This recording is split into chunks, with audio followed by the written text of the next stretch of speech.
the senator, while indoctrinated, could not explain his toxicity.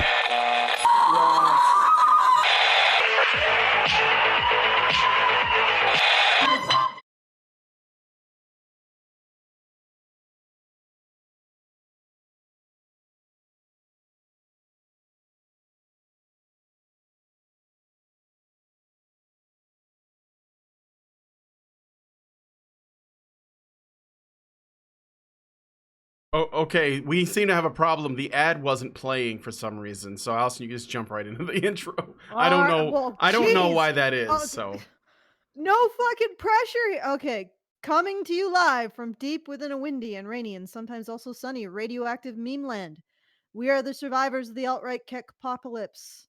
The few, the bravey, the full of technical and auditory shenanigans. The bitchy once more been waiting into what? The few, the brave, the bitchy, once more wading into battle against the lobster hordes with Fundzerker. Fundzerker. Fundzerker 116. 2014 is calling it wants its ignorance of the past 5 years back. Or taking on knowing better's taking on the red pill. maybe we should or essentially haven't we done this 1,000 times before? Yeah. Well, let's do it 1,000 times again until it sinks in, until people realize that we're not just going to shut up and go away. What were you going to say, Brian? I was going to say, I think the lobster meme is dead and we should change it to the clown. So maybe it should be the clowny hordes or something. The clown hordes? Yeah, the clown hordes. I think that's where we are now, but maybe I'm not. That sort of sounds like clown whores. That's fine. Whatever you want to do in the privacy of your own bedroom is your business. Everybody's got their kinks. Cubes. Yeah. But so we're going to be we're doing this as a fundraising stream. We're trying to raise money. You want to talk about what the fundraiser is, and I can then I can give people the primer on the video. By the way, I say Bane666AU already has a video responding to this, but it won't be going up until tomorrow. So technically, we're first.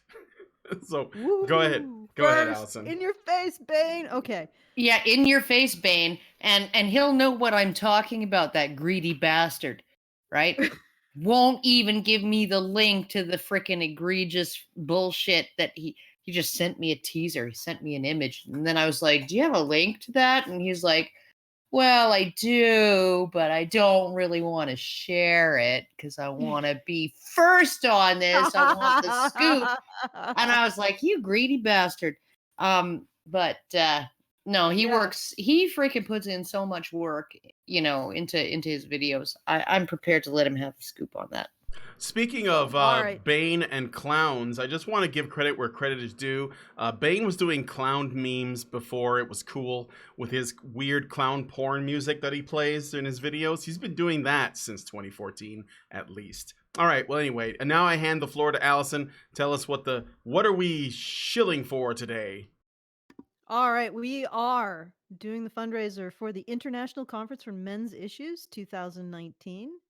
This fundraiser will be covering travel expenses, some travel expenses for the speakers, at least the ones that were unable to attend if they didn't have part of their travel expenses covered, accommodations for the speakers and volunteers. It'll be covering the venue costs. It'll be covering some cool extras like the program guide, the souvenir program book, and some other stuff. And if you go there right now, that's feedthebadger.com. It'll take you directly to the fundraiser because it's on our main page. You can see the lovely and enticing and delicious fundraiser levels that you can get. There's everything from $5 all the way up to $1,000. $1,000, if you're a big spender, gets you in the running to sponsor a speaker. And if you purchase a speaker sponsorship, you will be given the opportunity to choose a speaker after the speaker sponsor. So we're doing a bid war as well as just sponsoring speakers. So if you want to absolutely make sure you get your speaker of choice, then put a bid in. If you just want to be put in the hat, then you can choose the sponsor speaker level. I don't know if that's too confusing. Tell me if that's too confusing, guys. And you'd be like, you know what, Alison, just make it simpler. But I'll do that. Alison, It's all confusing to me. I just essentially just gives me the money. Okay, yeah, okay. And Karen Yeah. just says gives her the money. Okay, but I'm telling you what you get. So if you sponsor a speaker and you get your speaker of choice, then you'll have your name on their badge as, I don't know, Sargon of Akkad, sponsored by hopefully a actual human name or a tasteful nom de plume. Is that how you say it? Yeah, no skull fuck 47. Thank you. Yeah, yeah, please no. So something tasteful, and then you will also give them a gift basket with a card addressed to you. And and then below that, you can sponsor an attendee or a volunteer. So if you want to help us get bums and seats, you can help us bring in volunteers who will help do the labor of the convention or help us out with the convention. Or you can sponsor an attendee in need, somebody who is able to get to the convention but may not be able to manage the cost of a ticket or the costs of accommodations or the entire cost of accommodations. So that is that level. Then there's the remote ticket option, which a lot of people have been talking about. That option gives you the opportunity to watch the ICMI as it happens. You will be able to go to a live stream and watch the ICMI, and you'll also be able to participate in the Q&A after the speaker sessions are over via the chat. So if you put chat through in the chat, will ask the question of the speaker that goes through the chat. And in addition to that, if you purchase shipping, because I can't do this without you guys paying for shipping, we'll send you a program guide, we'll send you a t-shirt, we'll send you a lanyard with your name on it. So you'll have the full convention experience. It'll be sent to you in a box. That'll be after the convention is over, though. So, remote ticket, if you want to actually see what's going on and afterwards have archives to everything that happened that we have archives of, that's your option. If that's a little bit too rich for your blood, go for a 1-day remote ticket, which will get you a program guide if you pay for shipping, and also a 1-day access to a live stream. And then below that, you get the live stream archive. And my favorite option, you can send a foam brick in your place. We'll write your name on on a foam brick. I'm not kidding. They are foam bricks. We'll write your name in Sharpie on a foam brick, and then display it somewhere in the convention. All right. maybe in some trees, some planters or something. Okay, there you go. That's actually been a popular option, probably because it's around $25 though, not because people are particularly interested. But who knows, it is cool to have a physical presence at the convention. So this fundraiser goes to benefit ICMI. We're looking at probably a shortfall of between 20 to 40,000 depending on how the ticket sales go in the upcoming month, which they shouldn't be too bad, but we'll see. It's always sort of a scary proposition putting on a convention because you never know how sales are going to go. So I'm a little bit terrified, but it's good. It's all good. It's all good. It's for a good cause because we got a great venue. We've got a great contract. It's going to bring a lot of legitimacy to the men's rights movement if we successfully pull this off. So help us out. Go to feedthebadger.com and stand up for men and boys. Stand up for a community that stands up for men and boys. So there you go. Let's do this thing. All right, Okay. let's get on with this knowing better guy. All right, so we're going to be watching this video by Knowing Better. I'm going to set it up with this setup clip. We should be good on clip length to an extent, so I can probably go like 40 seconds and pause. I have filters and stuff playing on it. So let's open up with this, because this is important, even if it doesn't seem to be.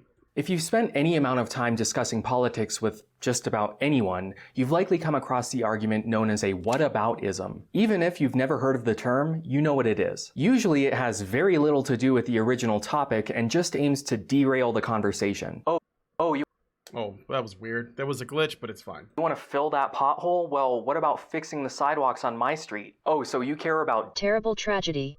Well, I didn't see you complaining during Other unrelated terrible tragedy. You've heard these arguments before, and they're somewhat easy to spot. But what do you do we when have the to do counter... banana? No, we should be fine. I'm gonna play it. It's like I said, I can probably do about 40 seconds. But do you want to say anything to this now, or let me play the rest of this Well, clip? yeah, it's already. I know what he's setting up, and it's already being pretty dishonest. But Yeah, continue. Let him finish. I'll just play the first bit. Your argument seems to directly contradict whatever it is you're advocating for.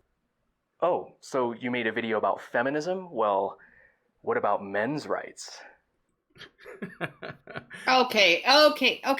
Now, here's the thing. This would be a valid argument. Would absolutely 100% be a valid argument if it weren't for the fact that feminism has essentially designated itself as the arbiter of all things gender equality, right? So if feminism is the sole voice in the mainstream, in the institutions, in academia, everywhere else regarding gender equality, then absolutely you can say, what about the men? What about the men? What about men's rights? Right? You are, particularly since 2014, when Warren Farrell did a talk on male suicide and failure to launch and the boy crisis and all of that stuff, and ended up being protested by feminists, and they they were there. They literally said, we're here to shut this thing down, not here to protest it, not here to give out counter literature, not here to give our perspective on things, but to shut the event down. Right now, that's the voice of the self-designated voice of equality in our society, right, on gender equality, and they are completely ignoring the male perspective on things. So yeah, it's perfectly valid to say, hey, you person that says you're the sole voice of justice, what about justice for these people? Yep. You're not doing this in a void. You're not women's rights activists saying, okay, well, let's deal with this specific women's issue. You exist within a framework. Feminism has a framework. It has it has a description of what it considers to be equality, and it has a description of why it thinks that inequality doesn't exist. So feminism has decided that there's this nebulous Satanarchy that needs to be destroyed before we can have equality. And of course, feminism defines what Satanarchy is. It defines all of the aspects that, how Satan brings sin into the world. And it says that, we all have to tithe to feminism in order to prevent Satan from taking over our brains in the form of internalized misogyny if you're a woman, and woman hatred if you're a man. Yeah, So- no, it essentially says too that men are the servants of Satan, and it's just like you see it all the time in the rhetoric, and this is actually one of the things about Janice Fiamengo's piece that she's donated to our program book, to our souvenir book, is that there's always been a strong leaning towards the idea of the moral superiority of women within feminism, right? That there may be individual feminists who didn't see things that way. You might say Karen DeCrow, or even going back to the suffragettes, you might think maybe Millicent Fawcett, maybe Sylvia Pankhurst.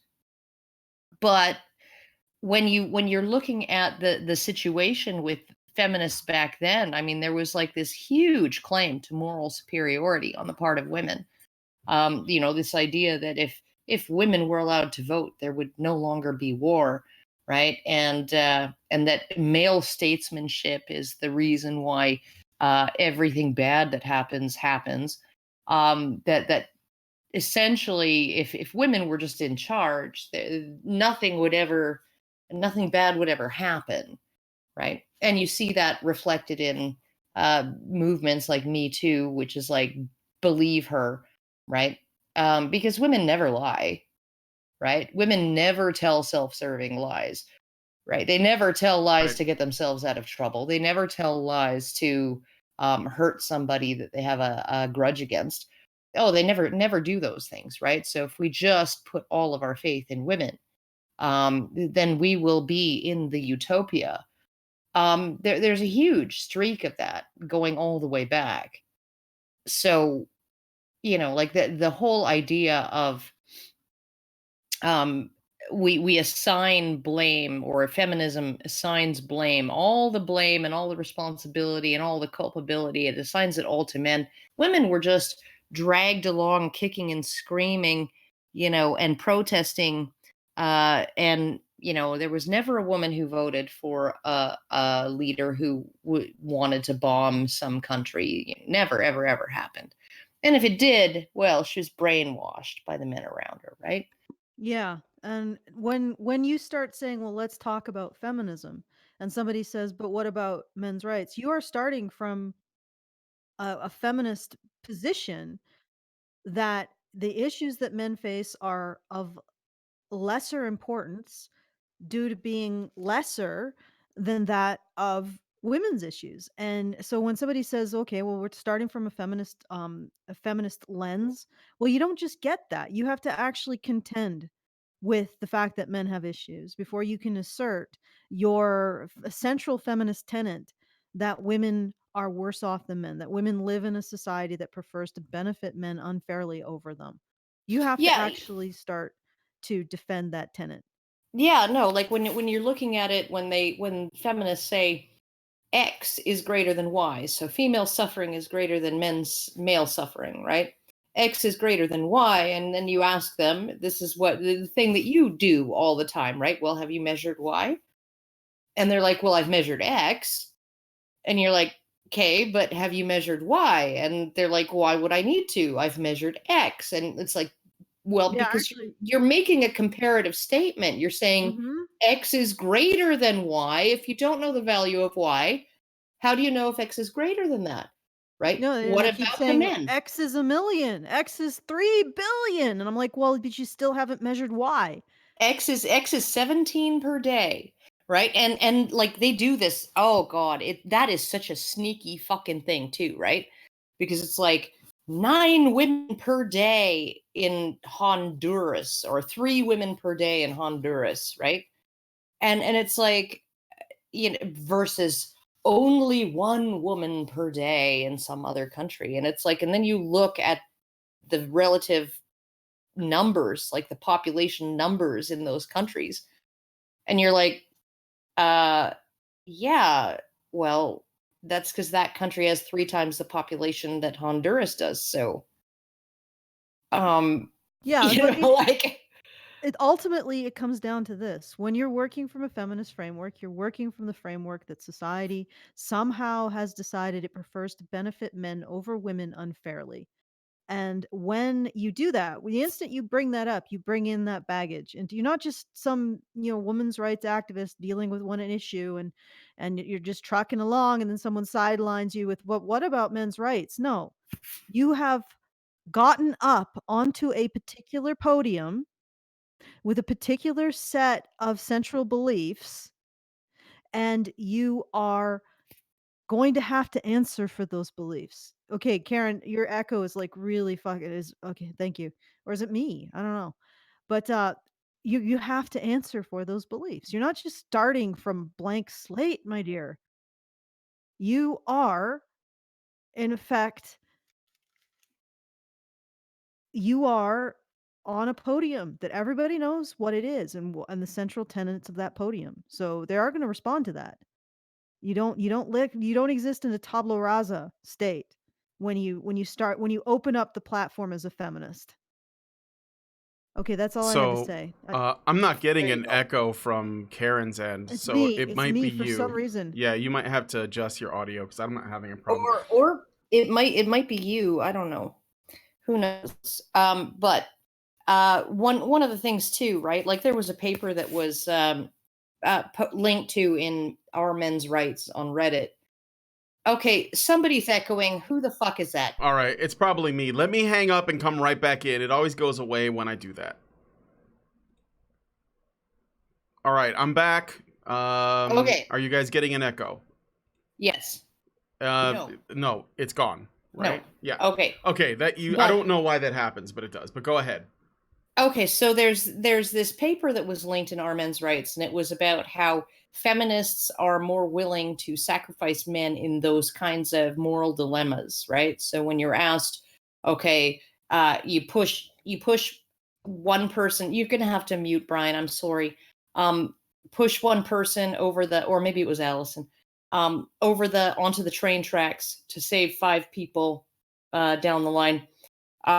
And would you pick a man or a woman? And feminist women are more likely to pick a man, even more likely to pick a man than the regular, ordinary people are. Ordinary people are already more likely to pick a man to push on the tracks, right? But feminists go even further, and they said it was because they primed these feminist women with stereotypes. So they primed them with, I guess, a bunch of phony information that men are overvalued in society and stuff. And these feminist women, of course, got really annoyed.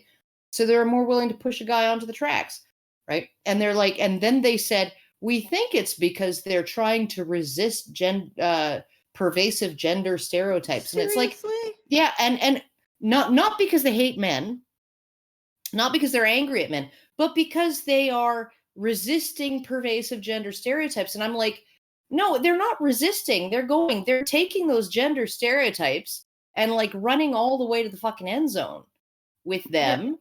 Yeah. And because you've primed them with a bunch of false information that men are overvalued compared to women, right? And they, of course, believe it. Ordinary people don't, right? That's why people who don't self-identify as feminists are no more likely to push the man than push the woman after they've been primed with these stereotypes, because they know they're bullshit, right? They're still more likely to push the man than the woman, but no more likely to go full bore. Like it's like that. They're no more likely to push the man when they're primed with the idea that men are privileged by society, this has got to be the most Yeah. ironic goddamn experiment ever done. I know, and People the are conclusions more likely to the push a conclusions man to are his so- death than a woman in a society that supposedly privileges men. Yeah, and the conclusions that they draw as to why feminists have this greater likelihood than ordinary people to choose the man to sacrifice, right? It's like this sort of, oh, they're being benign. It's like a noble motivation, right? They're trying to work against stereotypes, and I'm like, oh my fucking god, are you fucking kidding me? Oh no! Are you kidding me? You know what this is actually doing? The privilege narrative is a classic narrative of war and genocide. You Yeah. want to genocide a group of people, you portray them as privileged over you unfairly. You want to go to war against a group of people, you portray them as privileged over your side unfairly. This is Yeah, the and classic also, and not narrative just of hatred and genocide. not And just then privileged, when not just privileged, but engaged in a culture of harm against your group. Yeah, a culture of harm, but specifically also privilege. The privilege narrative is war propaganda. So when you take a feminist and you you give her war propaganda against her enemy, she wants to kill them.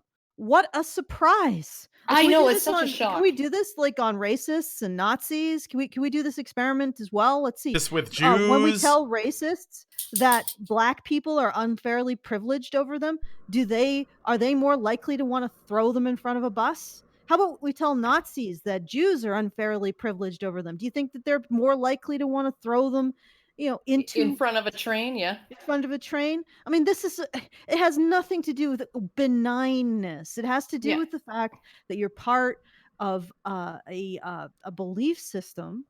And I mean, I can go more into the aspects of this belief system that sort of tie into a general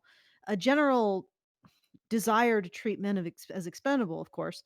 But you have this belief system that is entirely consistent with the kind of belief systems that people have when they're engaging in warfare or genocide against a group of people, when they want to justify harming another group of people. Yep. And then you just trigger that belief system, and oh, lo and behold, Yeah. the It's hater amazing. wants to kill the object of her hatred. What Yeah. a surprise. And there's nothing benign about it. No. This entire belief system is not benign. And the only reason we consider it benign is because it's women doing it. And for whatever reason, we don't think that women, they're weak. They're incompetent and useless. They can't be held responsible for their She actions. wouldn't be able to push a big, strong man off of a freaking railway bridge Or anyways. convince another man to do it. No, because you know why? Because men always privilege other men over women. In fact, if she ordered a man or asked a man to push the man off the bridge, the man she asked would probably push her instead, because he just hates women that much because patriarchy. Oh, that's another thing. They've actually done studies, and they found that women have more resentment, hatred, jealousy, and negativity towards men than men do to the reverse. Period. Oh, yeah. Oh yeah. No, and they've also done studies and found that Europe's queens were like something like 27% more likely to wage war than Europe's kings, and they were also more likely to acquire territory via conquest, right? So this idea that women aren't warmongers, that women aren't, willing to kill people to get what they want is absolutely absurd. The only thing that men and women differ, the only area where men and women differ in that regard is that women are more reluctant to commit their own violence, because committing your own violence is fucking risky. You risk being hit back, you risk being stabbed, you risk being killed, right? So you never see women, leading at the front of the charge. They're always at the rear. They're always sending their troops ahead, right? They're always sitting in some freaking comfortable office at the State Department, right? Ordering drone strikes, whatever, right? But they're perfectly happy killing people as long as they don't have to actually risk their own lives in the process. That's what it is. And this is just to disabuse people of the notion that women are morally better. They're not. And that the problem is with, and going back to this guy, because now we're like far into the weeds, he isn't just walking into a conversation with no priors, nothing. Just he's not. This is not a tabula rasa situation. This is not a blank slate. He's getting up onto a podium labeled feminism and starting to pontificate upon society. Of course, people are going to be like, "Well, are you going to have to answer for that podium there that you just got up on, sir?" But let's hear some more of what he has to say. Yeah. Okay, yeah. I got a couple super chats. If you guys, I appreciate The the end, Brian, the generosity. end. What, the end? The end what? At Well, the let's end? take the super chats at the end, or All at right. least. Well, I was once just in the middle. I was just But gonna say. I think Brian wants to say that YouTube takes 30% of all of your super chats, and your better option to see your money well spent, not on Susan Wojcicki's freaking dress suits, like her skirt suits, right? But on the actual ICMI is to go to Feed the Badger. Exactly. That's what I was Go going to to say. Feed the Badger. Put it in Feed the Badger. If you want to add a comment, I'm pretty sure you can add a comment with your chat, and Allison will read them later on or whenever she wants to do that. So we've gone a half hour, and the only thing I've done is set the premise. This is going to be a long fucking sausage. All right, so this clip is kind of long, but don't say anything until I say so. I want to get through the whole thing, and I need to break it up into segments so we don't get bananaed. I mean, he could still like place a strike on us if he wanted to, I suppose. He could put a claim for what we've played so far, but I just hope that he doesn't. So anyway, I'm going to play a little bit of, I'm going to play this next bit. Men and women are biologically and psychologically different. I don't know any serious person who disputes that. And while you can't say that men or women are better overall, you can say that when it comes to specific categories on average, like upper body strength, pain tolerance, or color perception. Because of those inherent differences, men and women have taken on different roles in our society. These societal gender roles have made men and women culturally different as well. All right, I'm just pausing there for the banana. I think he's saying stuff that he agrees with at this point, because he's not putting the weird audio filter and doing it in like a snarky way. But So he's still wearing a fedora. yeah, he wears this costume for the whole video. It's part of his shtick. He did another one about social justice, and he like Yeah, I know. colored He had his green hair and a and- freaking yeah. spiked collar. Yeah, bondage yeah. collar on. Yeah, exactly. All right, so I'm just gonna play the more of this. This is the next half of this bit right here. Much like the biological and psychological differences, you can't say that men or women are culturally better overall. But again, you can say it when it comes to specific categories. Over the last century, women have been trying to break out of those traditional gender roles with a good deal of success. They aren't quite there yet, but I already made a video about that. All right. So Seriously, I go have to ahead. not talk at this point? You can talk now. That's the end of that first part of the clip, and then he says something about MRAs. But if you want to respond to that, go ahead. Okay, so you just contradict. These roles are biological, and by the way, they most definitely are. You talk to any kind of biologist and say that there aren't sex roles in nature, and they will laugh their ass off at you. Because if anything, other animals have more strict and defined sex roles than we do. They exist. And they exist by virtue of the biology of male and female creatures who come together to reproduce. Yeah, the differential payoffs and risks of reproduction. Yeah. Yeah. So you're on the one hand, you're saying that these roles are biologically defined, which they are to a certain degree. Human beings have an unusual flexibility in their roles. Don't get me wrong, but they're all very much biologically determined that there be two roles, male and female. Now, you're saying that they are these biological factors that lead men and women to do different things, but then you're saying that women have defied these social stereotypes. So which is it, sir? Yeah, Is it biological? No, Or that was is a it- verbal sleight of hand. I think he was trying to say there's biology, and then he like slides in cultural differences, and then he goes on to say feminists have been trying to, women have been trying to break this. Also, here's out of these another things. thing. If women are trying to break, let's assume that, because I noticed that he slid from one concept to another, which particularly irks me. I don't know why it does not irk the audiences of these people when they just slide lackadaisically from one concept to another with no connection, no logical connection. But if women are able to break their biology, something is helping them do that. Something is facilitating that.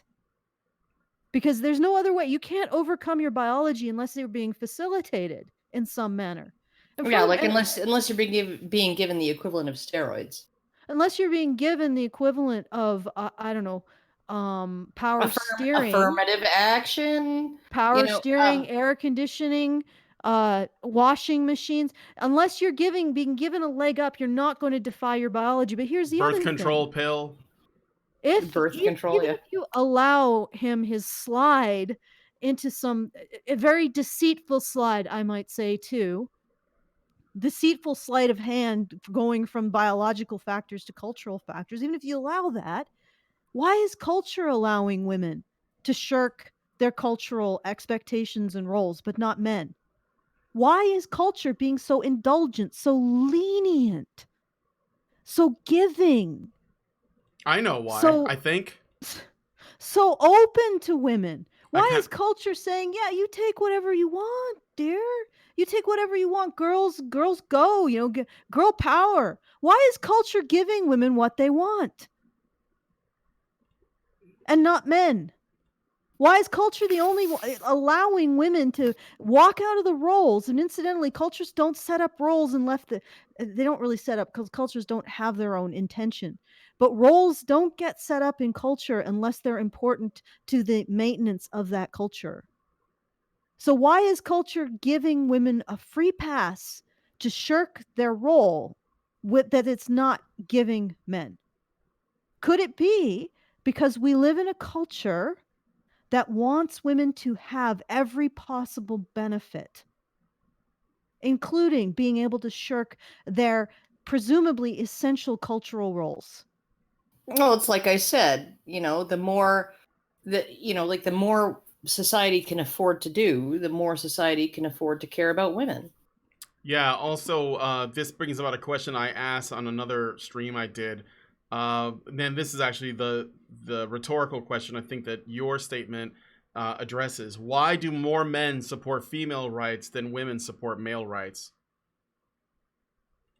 Oh, that's a biological thing. It's biological Absolutely. and cultural. Well, yeah, You because know, like because I think culture is informed by our biology, and of course, more well, men yeah, are going to and become our biology feminists. our biology has been informed by our culture as well, right? You know, like 200,000 years of gender roles and gender division of labor has influenced our biology for sure, right? You know, culture is part of our environment. It's part of natural selection. So, you know, it's one of the selection pressures. So culture has influenced our biology, and then our biology also influences culture, and it's like a you know, a feedback loop. So when you look at something like tomboys have sort of been they were maybe frowned on back in, you know, the days of, you know, Mark Twain and stuff, but they got a lot more social acceptance much earlier than girly boys, right? Yeah, That, you know, as far as being able to defy gender roles. And I mean, that's because being a female who can do guy things is a value added role, yeah, for sure. right? Yeah, Like a guy who because the female role is biologically based in their reproductive potential, right? And the male role is defined as whatever serves that potential, whatever serves that, whatever actually makes that able to happen, right? What you see is a woman who can do it all is admired, right? Whereas a man who, and even if she doesn't have any babies, right, she still has that reproductive potential, she still has that innate value based in her biology, right? And then she's got this added value. Whereas a man, if a man shirks, if he refuses to fill in those empty spots on women's spreadsheets, right, as far as what they need, right, then he's not of any use whatsoever, right? It's not a value added role. Value. Sorry? A man can't have a woman's value. No, So when he can't. a man is feminine, and a lot of femininity really is about displaying, it's like affectations of uselessness in order to And vulnerability. and vulnerability in order to emphasize your value to the people around you. Like you So can only that be a so that clumsy they dipshit. You can only be a clumsy ditz because people value you. yeah, And and they'll pick up after you, or they'll take care of you. You can yeah. only talk in vocal fry, like you can't Oh walk my 10 paces. god. You can't walk 10 paces without passing out because of your lung capacity is so low. You can only affect that kind of stuff if you know somebody's going to pick you up and carry you. So you Yeah. can't do these affectations of uselessness, which, you know, all of femininity in most cases, at least a lot of the Western femininity, seems to be affectations of uselessness, breathlessness, clumsiness, that weird sort of childish bobble that I see a lot of feminist women do. Like, Yeah. my vestibular system is not completely developed. I'm like 2 years old, sort of thing. And I mean, all of that is affectations of uselessness. If a man does that, he can't gain a woman's value because society isn't going to give him a woman's value. He just loses a perception of his utility.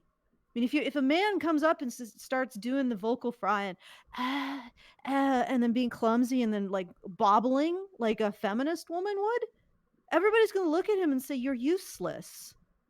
You're useless. You have no value now Yeah. because you can't be useful to anyone." And Yeah. that's why men aren't allowed to escape their particular role, either biological or cultural, culturally enforced and in some ways biologically, with a biological underpinning. Yeah. But I think we could go. Oh, actually, guys, go to feedthebadger.com and help us out on our fundraiser. Feedthebadger.com. It sort of stalled out a bit, so I'd like to see a few more donations in there. I Okay, know let's. it is working now for everybody who's like, okay, you sent me there last time, Allison, it wasn't working. I did actually work with Ignition Deck, and we do have a workaround for what was happening. So you can actually select a level and get it in the cart now. So please do, if you were trying to on Monday to donate something, go back to Feed the Badger and try again. Try again. Nothing is Okay. easy here. All technical difficulties, including on the fundraiser. All right, so I'm ready to play the next clip. All right. Instead, this video is about men who've been watching women successfully getting out of their roles and Can't hear him. Oh yeah, that's because I was muting. I was muted because I didn't want echo, so you guys couldn't hear because the sound comes out of my end. So let me go back to. Oh my god. It's fine. Okay, It's not. It's fine. fry. Okay, let's go. Boomer. video is about men who've been watching women successfully getting out of their roles and saying, hey, we want to get out of our traditional gender roles too. These men are typically known as men's rights activists, or MRAs. They're part of the broader manosphere, and they've become pretty popular in recent decades for reasons we'll get to later.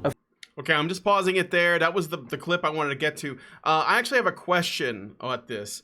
He is making the claim that MRAs are asking to get out of gender roles as well. And I think that this is a setup to say, to get into this later discussion about how the MRM mirrors the feminist movement, in that both sides want to escape gender roles, but the MRAs are so busy fighting against feminism that they're not dealing with that, and that means fighting the patriarchy alongside feminists, blah blah blah. But that aside, we'll get to that later. Do MRAs really want to get out of gender roles? And then I only ask that because I've never really heard that argument that often. I think like in some cases, but not really. Well, I think MGTOW want to get out of gender roles, or get out of the enforcement of gender roles as pertain to women. And I think that there are some MRAs and MRA adjacent people who would really like to just open everything up. I'm not. I think most men and women in the men's rights movement are realists in that they understand that you're never going to see a significant number of men taking on female roles. You're never wanting to take on female roles. You're never take on female roles to the point where male roles are no longer part of their individual picture, I guess.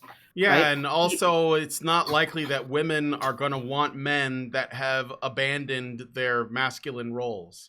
And I think that that's just like a dead end path altogether, because you'd have to literally change women's taste in men, like drastically. Okay, well, I mean, arguably the hormonal birth control does that. But it doesn't make women happy, because when they go off birth control, then they find out that they married a guy that they don't feel sexually attracted to. Okay. So, yeah. So I'm just gonna repeat his question. MRAs want to get out of the gender role. So they saw women getting out of their gender roles, and MRAs want to get out of, men's rights activists want to get out of gender roles too. Okay, well, I mean, on a basic level, I think he's correct in his observation, because if you look at it in a very simple sense, gender roles are women matter and men are useful. And I would say that men's rights activists do want men to matter. And to a certain extent, they are the only group of men, or women even, they're the only community I've ever encountered that actually say that women are useful. Not that women matter, but that they're useful because they are women. You understand the difference? Well, yeah, but if I seriously doubt that's what this guy is saying. I don't think that's what he believes. I know. But but I get what you're saying. You might be charitable. I'm trying to interpret what he's saying in a charitable way. Yeah, but that's like saying if you told a chimpanzee to gave him a calculator and said what's 1 + 1, and he like bashed his hands on the buttons and it just happened to come out 2, that would make him correct, but it doesn't mean that he knows what he's doing. I don't think this guy is correct because I get what you're saying, and I think that there's some truth to that, but I don't think that's what he's saying, although I'm not a mind reader. Okay, I know you're not a mind reader. I'm being charitable, and I'm thinking that, this is a charitable interpretation of his statement that men's rights activists want to get out of the gender roles. Personally, I think he's being a little bit ambitious or a little bit overblown about saying that feminists have gotten women out of their gender role. Yeah, no, they I'm haven't. pretty sure all they've done is double down on it. Yeah, and double and triple down on it. Yeah, And just they because haven't women actually made women useful. No, just because women can go out and work and earn a living now, right?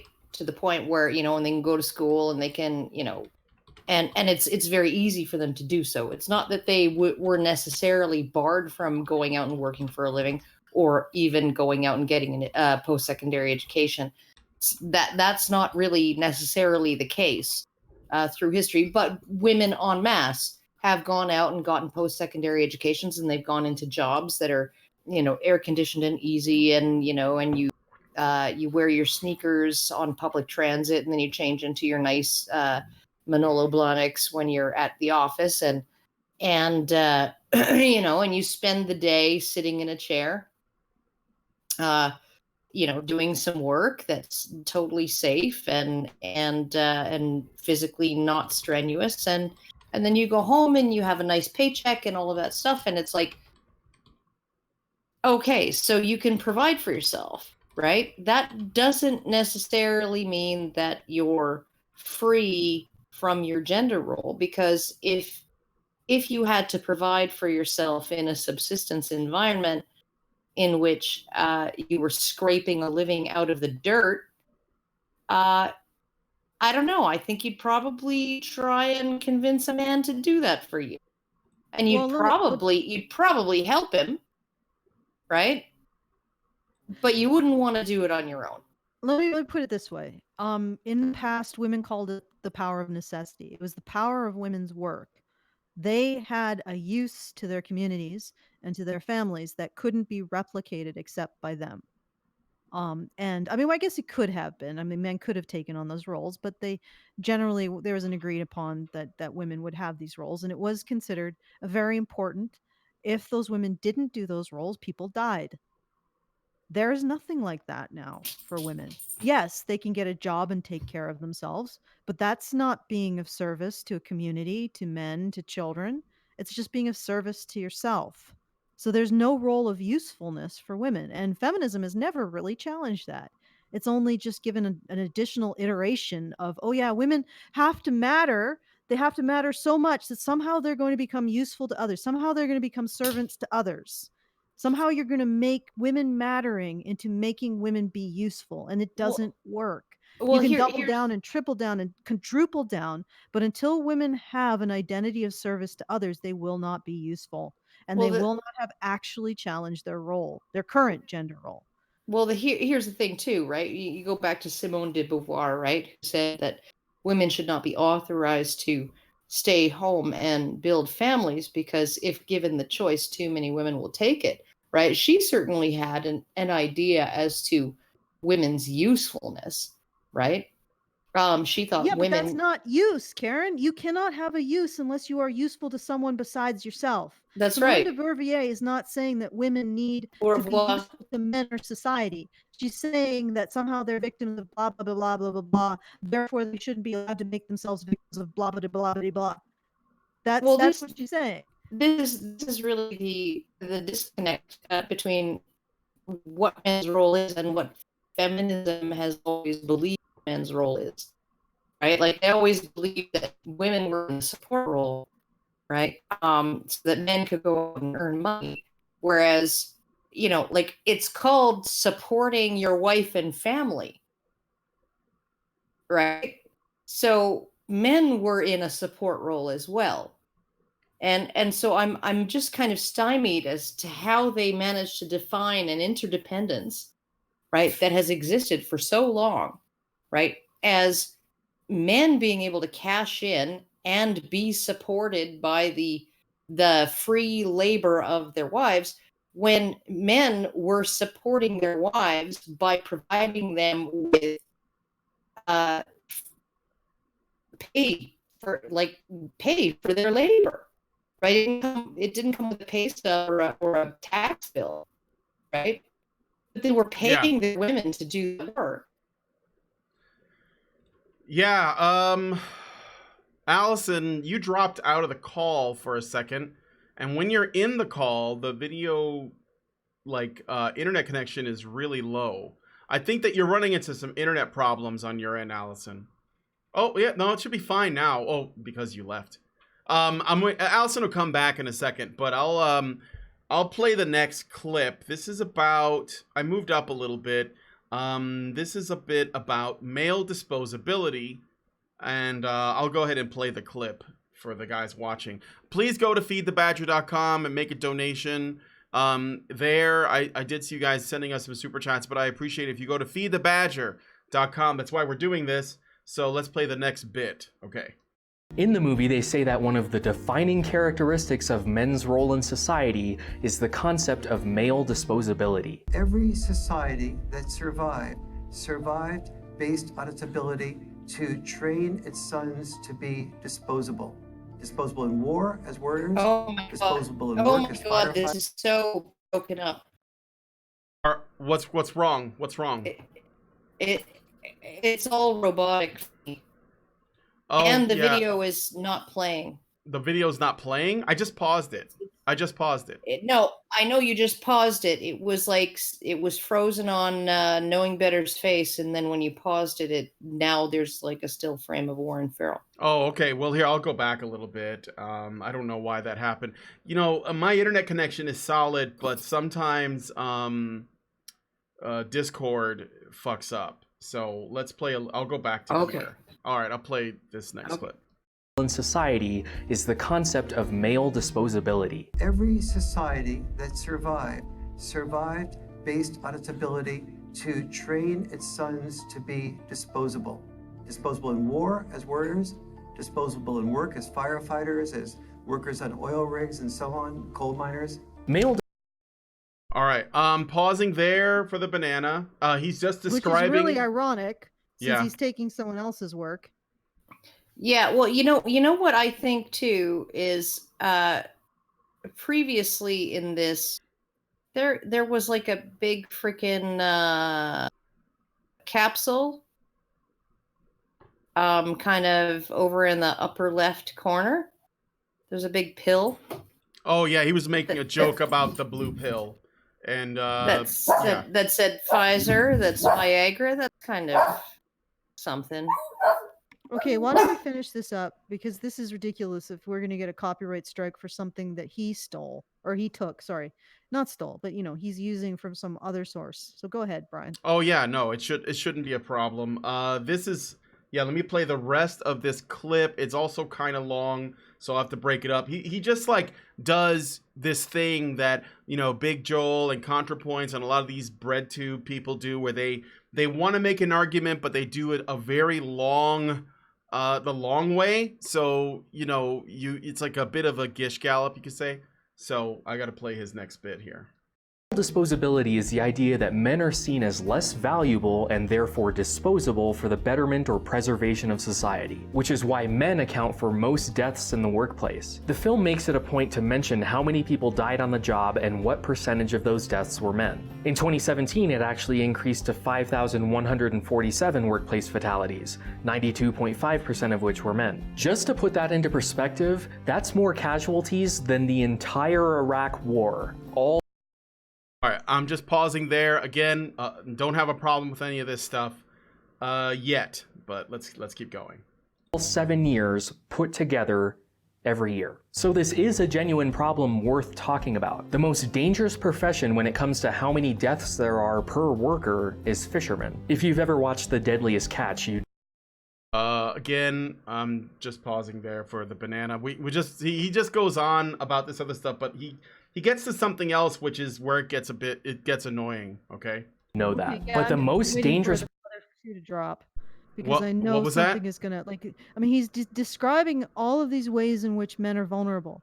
Now, I'm waiting for the other shoe to drop because I know that he is resisting. He's going to reassert that tradition, that gender role, that established gender role that women matter and men are useful. And being a victim of things makes you not useful. So he's going to want to resist seeing men as victims of things because then they don't occupy their gender role as being useful.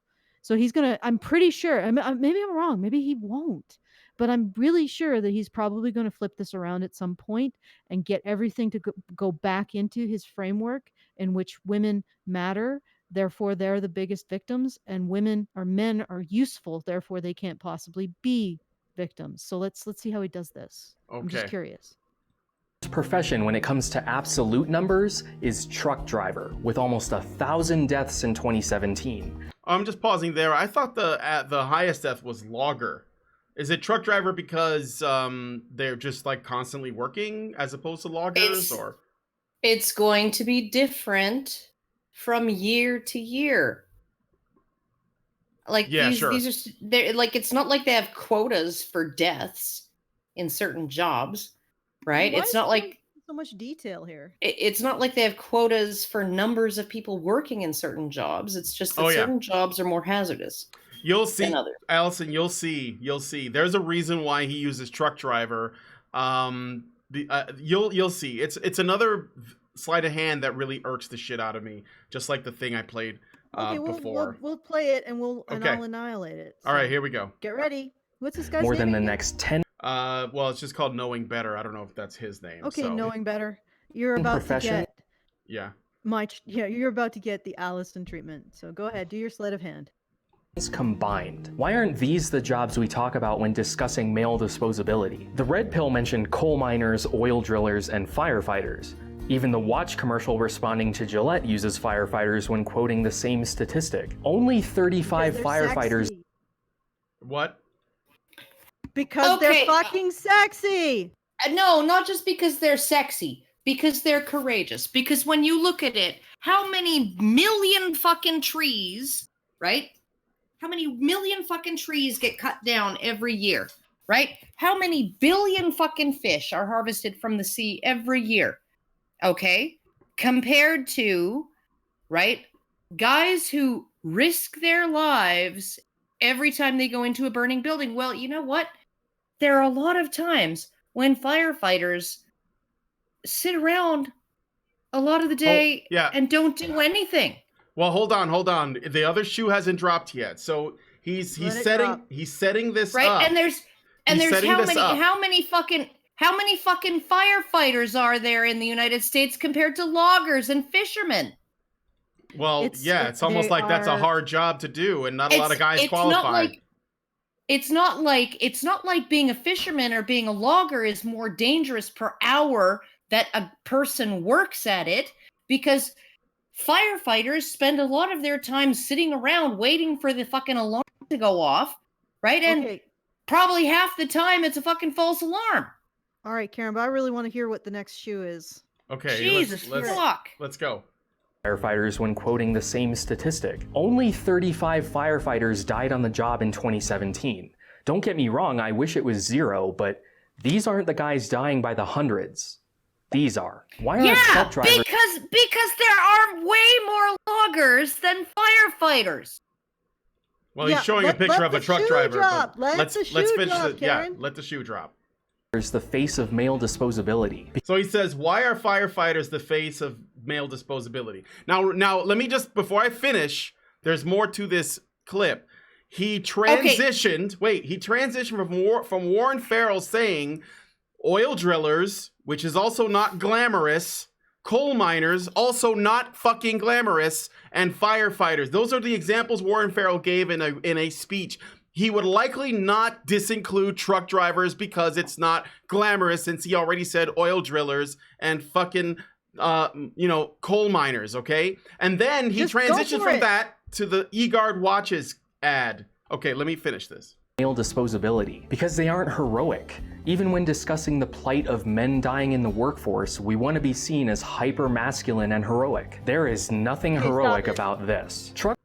Okay, that's the shoe right there. Okay. It's because they're heroic. You can fucking lick my sweaty butt crack. You know, the reason why truck drivers are not, you're looking at the raw numbers, right? 1,000 truck drivers versus 35 firefighters. Well, how many fucking truck drivers are there in the United States versus firefighters, right? And how many hours do they put in every fucking day compared to firefighters actually doing the work, not washing the fire truck, not ironing their underpants, waiting for the freaking alarm to go off, right? And I'm not saying, right, that firefighters don't earn every penny that they earn, but a lot of their job is sitting in the fucking fire station and waiting to be called, and then going to calls that turn out to be false alarms. I know this. I've had 3 fucking fire trucks to my house on a false alarm because I had a stupid fucking alarm system that was installed by my mother-in-law that whenever I fucking burnt the fucking toast, the smoke detector would go off, which was linked to the fucking fire, linked to the alarm system. And then instantaneously they would dispatch fire trucks, and it didn't matter how fast you got to the pad and said it's a false alarm and turned off the alarm, right? Once the fire trucks have been dispatched, they can't be called back until they check out the scene. All right, here's That's the the thing. law, right? So you're looking at a situation where, and also driving is not that dangerous. You know what? Driving is super heroic compared to flying in an airplane, because hour for hour, you're much more likely to die per mile traveled if you drive a car than if you fly a plane. Okay, let's just allow that this guy's right. Okay? He Yes, is you have right a with the point. raw numbers. He just has no fucking clue how statistics are compiled. Well, I'm pretty sure he does, but his point is that we only care when men are heroic. Oh, give me a fucking break. Congratulations. You're right. We do only care when men are heroic. And Warren Farrell is very much aware of the empathy gap. And he's very much aware that he's going to get more concern for men who are fulfilling their role in a heroic manner than he is for men who appear to just be sitting in a chair and moving a steering wheel. Okay, he knows that. What's your point? Okay, the shoe has dropped, Brian. There needs to be more shoes here. There has to be a few more shoes. I want to add to this too, though. He's not making the claim that we as a society find it heroic, therefore it's in a watch commercial. He's saying men's rights activists use firefighters because men's rights activists think that they have to feel heroic and masculine while they talk about men's problems. And that is just not true. The eGuard Watches guy put that in there because he wanted us to know that firefighting is a risky job that men do most of the time, and they do it happily. And that truck driving, yes, it kills a lot of men too. Sure. But you're trying to say It's essentially not a what he's chosen risk. No. It's men are choosing jobs that they perceive the risk to be high, and they're doing it for others. The truck driving, while it has a risk, does not have a perception of a risk that is as high as firefighter. Is that what you're getting at, Brian? Yeah, that's what I'm getting at. But the point is, the MRAs, he's saying that MRAs are using firefighters because the MRAs themselves are toxically masculine. That's what I'm getting at. That's the case he's trying to make. You see, the only reason why you find firefighting to be sexy is because it's heroic, but you also think it's risky, but only 35 firefighters died last year. So why aren't you putting up truck drivers? Oh, because you don't actually care about men dying on the job. That's what he's trying to conclude. which is bullshit because Warren Farrell said coal miners and oil drillers. Nobody celebrates them either. Most of the time that goes unnoticed by most of us. We fill up our tank with gas. We don't think about how it got there, right? So he's trying, it's another sleight of hand. That's what I'm getting at. He's trying to accuse MRAs of excluding truck drivers and focusing on firefighters. And he's trying to get into their heads and tell us why they're doing that, when he's actually literally lying about what's actually being shown here. Okay? Okay, continue. All right. So I will continue. All right. You sound really annoyed. I am annoyed because, like, the more I think about this, the more it pisses me off, because I hate it when people tell me or people that I know that, you know, that we share, like, let's say a set of beliefs or values. And then you have people like this that are telling us what we're really thinking. Okay. It looks like the connection dipped in Discord. I don't know why this is. Discord is shit. Okay. Do I sound robotic to you guys? You're okay. Okay. Just play it. All right. I'm going to play the next bit. Let me just check the time here to see where I'm at. All right. I'm going to play the next bit. Yeah. Oh, yeah. This is a good one. Truck drivers are seen as some of the lowest people in society because, well, you know those Gatorade bottles you've seen thrown out on the side of the highway? Yeah, those aren't filled with Gatorade. Again, he's making a joke about truck drivers, assuming that MRAs would agree with that sentiment, that they're just disgusting and the bottom of the barrel, when actually they would draw attention to the fact that just about everything he has in his house was delivered to him by truck drivers, and that it's pretty much a thankless position. So, all right, moving on to the next bit. Well, and his Gatorade bottles thing, right? What? That Yeah. we would be disgusted by his Gatorade bottles. No, he peed in the Gatorade bottles because he couldn't afford to stop. Exactly.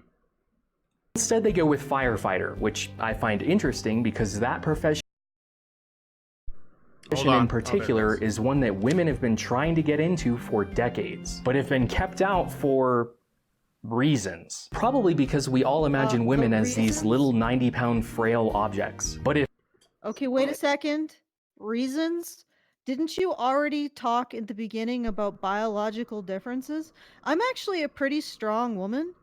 I can't lift my husband who's about 200 pounds over my head. I can't lift and carry him. Okay? Like, and I'm actually stronger probably than 50% of women. Physically stronger and more capable than 50% of women. And I can't do that. There is a reason why women aren't in firefighting, and it has to do with innate biological differences. We just don't have the physical strength. Please, for the love of God, just accept that. Just accept it. He tries to conclude that it's for reasons. I'm going to finish his clip here, and then I'll tell you something personal, like about my experience, but let's finish the clip. Reasons. Probably because we all imagine women as these little 90-pound frail objects. But if Zarya wants to be a firefighter, I say let her. She doesn't exist. She doesn't exist. Yeah, you're talking about a fictional character. Here's the thing. I'm pretty sure Lindsay wanted to be a firefighter, and she worked really hard to do it. She was like, you know, as she worked hard to get as in shape as possible. Babe, are you there? Okay. She worked hard to get as in shape as possible. But the thing is that she couldn't pass the test, the physical, because the standards are so high, right? You're talking about me? Yeah, no, I passed the fitness test. What was the problem? Interview.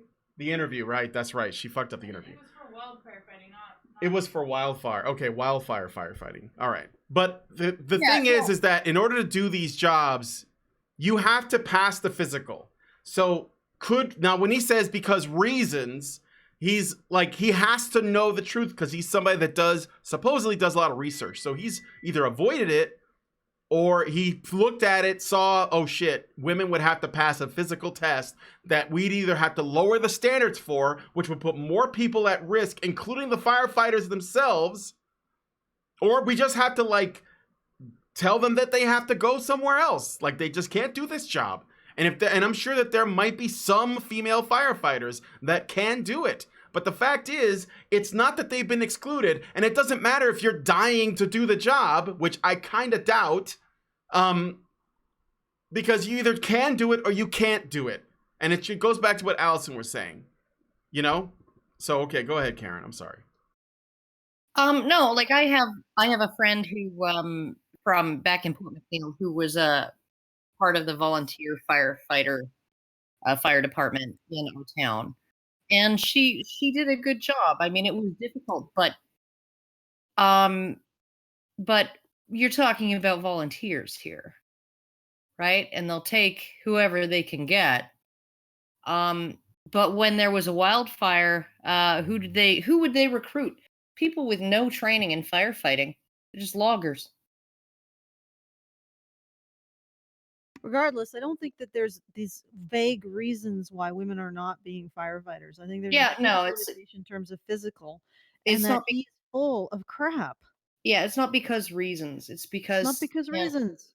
Believe me, any fire group would have Zarnia in a heartbeat because of all of the pressure, the social pressure to have.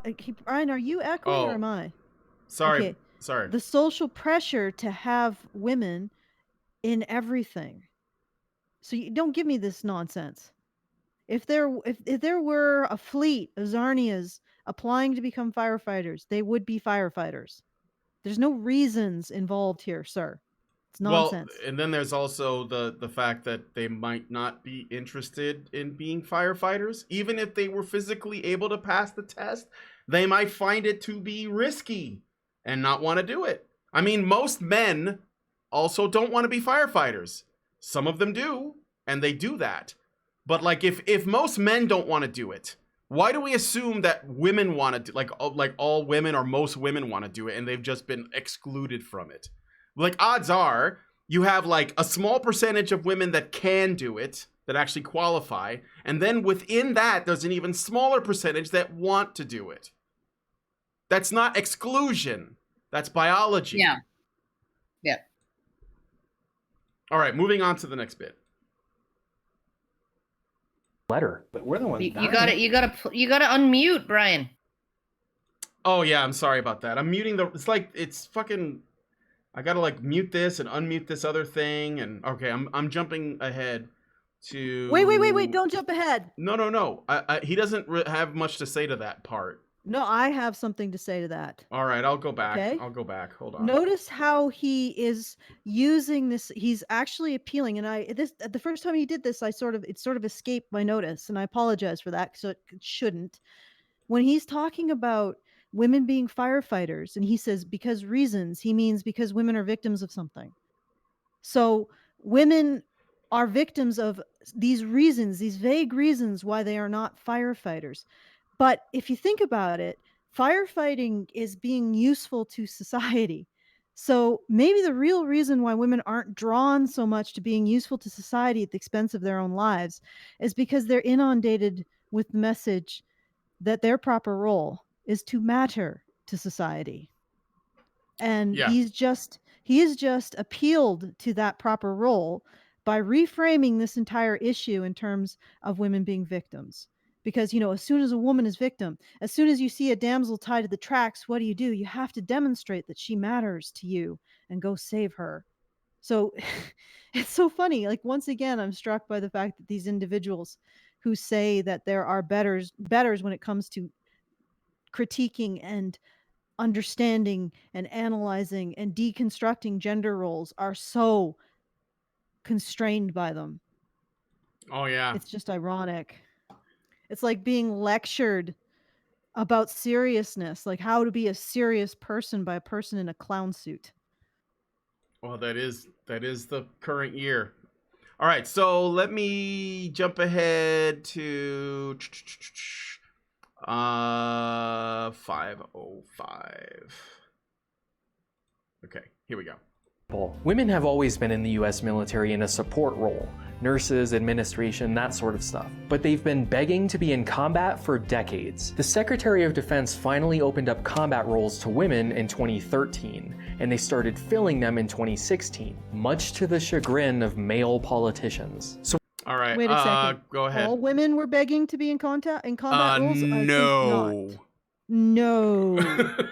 Absolutely not. What and who how is it that this man has the ability to speak for all women? Like does any other woman is just sort of cringe when he said that? Yeah, no. Women have been begging. Yeah, really? Dude, No, have you spoken to every woman? Okay, some women, particular women have been begging. Yes. Yes. To have the choice to go into combat roles. Not for selective service. I noticed that they weren't begging for that. No, they weren't. But so yes, and that's because certain opportunities for promotion are only available to people who have served in combat. So women can only go so far if they, up the hierarchy, unless they are able to actually serve in a combat position. So basically, what it's all about is wanting to break the glass ceiling and become a 5-star general. It's not about necessarily wanting to serve in a combat position. There are plenty of positions in which women have already been able to serve that are plenty risky, plenty dangerous, require some combat training, and put them in the line of fire, and they're useful. They're not in administrative or nursing tasks. They're engineers, they're mechanics, they're all kinds of people who are there close to the front lines, close to the glory. But those jobs don't get you to the tippy top, right? They don't get you to the equivalent of the CEO's office in the military, right? And so therefore we needed to open up combat positions to women. And selective service. How many women, but not to selective service, of course not. It should always be a choice for women. In fact, somebody was saying, okay, even if the ERA passed, somebody on Reddit, even if the ERA passed with the Hayden Rider, the Hayden Rider just grandfathers in privileges and benefits and exemptions for women and actually paves the road for new ones to be discovered and implemented. But, even with that, couldn't somebody argue that women are excluded from selective service, right? They're excluded from selected service registration. So therefore, right, it's discriminating against them. And I'm like, okay, so what's the answer to that? Allow women to voluntarily sign up. And the ones who don't want to won't. And there you go. Problem solved. And women's privilege is preserved and all of that, right? Why doesn't this man notice that? He's saying, well, women have begged to be in combat roles. Well, no mention about them begging to be in selective service and have no choice. He sees that as heroic, like firefighting. Therefore, women want to be heroes too. Just like men wanted to. That's why they didn't protest the draft, because they were all like, hey, I get to be a hero. I hope they pull my number. I find it astounding that he just flies over the radar. And this is the most egregious aspect. For me, this is one of the most egregious aspects of the inequality that feminism put into our society that we're still suffering from, which is the idea that a group of people could have all the rights of citizenship, but not the obligations that another group of people has. That's ridiculous. And he's completely omitting it. He's saying, oh, they beg to be part of combat roles, but not selective service. Not the expectation that they sign away their lives on the dotted line for their country. Yeah, and he also blames white male politicians, hence this picture of Mike Pence, like the whitest dude ever, because it's only their fault, and specifically, apparently, Republicans, too. So he tries to make it political, which is really fucking stupid, because most people valued women too much to send them to war for over 100 years, if not far longer. Actually, no, it's been ever since the beginning. Okay, so here's the thing. Here's what I'm seeing. And he's pretty much done exactly what I'm talking about. He's reframing everything as women are victims in order to get back to that whole idea that women should matter. Women are victims, and men are the ones who are doing this. Men are the ones that have the Yeah. reasons that are keeping women out of firefighting. Yeah, Uh, not just men, but conservative men. And yeah, here's well, yeah. well, here's But still, the overall thrust of this is to once again frame men as being useful, even if it has a negative use in this context of providing the reasons why women are not allowed to be in firefighting, and also preventing women from going into combat. So men have their hand on the lever of society. They're useful, and women still should matter because they're victims. And I'm yeah. telling you that he's just flipping, he's just doing all this gymnastics to force women and men back into their roles.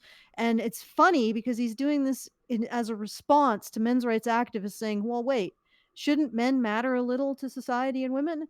And shouldn't women be a little bit useful? And he's like, no, they stay in their place. They stay in their places. They do not leave them. And he's putting the blocks back in the order that he understands. Well, Yeah. I think too, one of the reasons that he's having a problem with this, this sort of reluctance to have women enter into combat roles is because logistically, right? It's actually a burden, right? It's Absolutely. a Absolutely. woman in a combat position is more trouble and more bother than a man in a combat position. That's just the way it is. But right? if women want it, Karen, if women want it, they should Yeah, get then that because women matter. And men I should just suck know, up the I burden know, because I men are supposed to be I useful. know. But okay. At the same time, right? Not only do women cost more when they go into these combat positions, but they actually reduce effectiveness of the unit. Yes, they absolutely do. And a unit has to be at 100% efficiency if they want to accomplish their mission. And the higher up they get, the more efficient they have to be because the more dangerous their missions become. Right? And so uh, he's arguing, okay, that he's not arguing for women to be useful. Because you know what? Women are useful in the military in administrative roles and in nursing roles and in they're useful flying drones from a safe location, and they're useful as mechanics, and they're useful as engineers, and they're useful in all kinds of roles. They're just less than useful in combat positions, but they should be allowed to enter into those combat positions even if they decrease the efficiency and usefulness of their unit. And if anybody even dares to say that that's what happens, well, that's because misogyny. That's because her male freaking colleagues can't just fucking deal with it. They can't step up and be useful. Literally, misogyny is literally, this man isn't useful enough to make it work. He isn't fucking Hercules. He isn't goddamn Captain America. He can't actually fill in the gap that the woman is leaving for him that a man wouldn't. He has to man up. He has to be of use. He has to be the better servant. He's got to dig deep and find that extra ounce of fucking grit under enemy fire to make her into a hero too. And if he doesn't, he's a useless piece of shit. And he doesn't deserve to have his health, his life, and his considerations and his morale considered at all. Because he doesn't matter. His only purpose in life is to be useful. There you go. Beautiful. Yeah, well said. It's almost like this whole video can be summed up with something that Knowing Better himself already said. If you've spent any amount of time discussing politics with just about anyone, you've likely come across the argument known as a whataboutism. All right, so I'm gonna jump ahead to the back to the military thing because there was something fucking amazing that he said at one point, and I thought, what the fuck are you? I want to do another shill though. Yeah, sure. Guys, go ahead. We need to. I'm gonna pause it. I'm just trying to. There. Yeah, thank you. we need to get men and boys into the picture because this is getting to the point of absolute insanity and lunacy. The idea that we should foist an additional burden on men in combat in order to, to fill the gap of a woman who's there for what reason? For what reason? Is she there to increase the usefulness? No, she's not, because she doesn't. Not increasing the usefulness of the unit, but we still think it's men's role to be useful and make up the difference of female soldiers who are dragging the entire unit down so that they can play hero, and not because they're going to be useful to societies or the other members of their unit, but simply because they should matter more than the health, well-being, and morale of their fellow soldiers. And this is the kind of narrative. This is the kind of narrative that a society uses to slit its own throat. And if you want to help us oppose this narrative, help build the International Conference on Men's Issues, where we talk about how men should matter. And these issues should matter to us. And we should consider that men have a breaking point, and maybe we shouldn't push them to it if we want to have a healthy society. So go to feedthebadger.com and help us fund this convention. There's a wonderful set of speakers.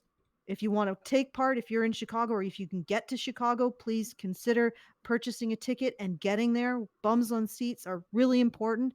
We've got a lot of media attention to this particular convention.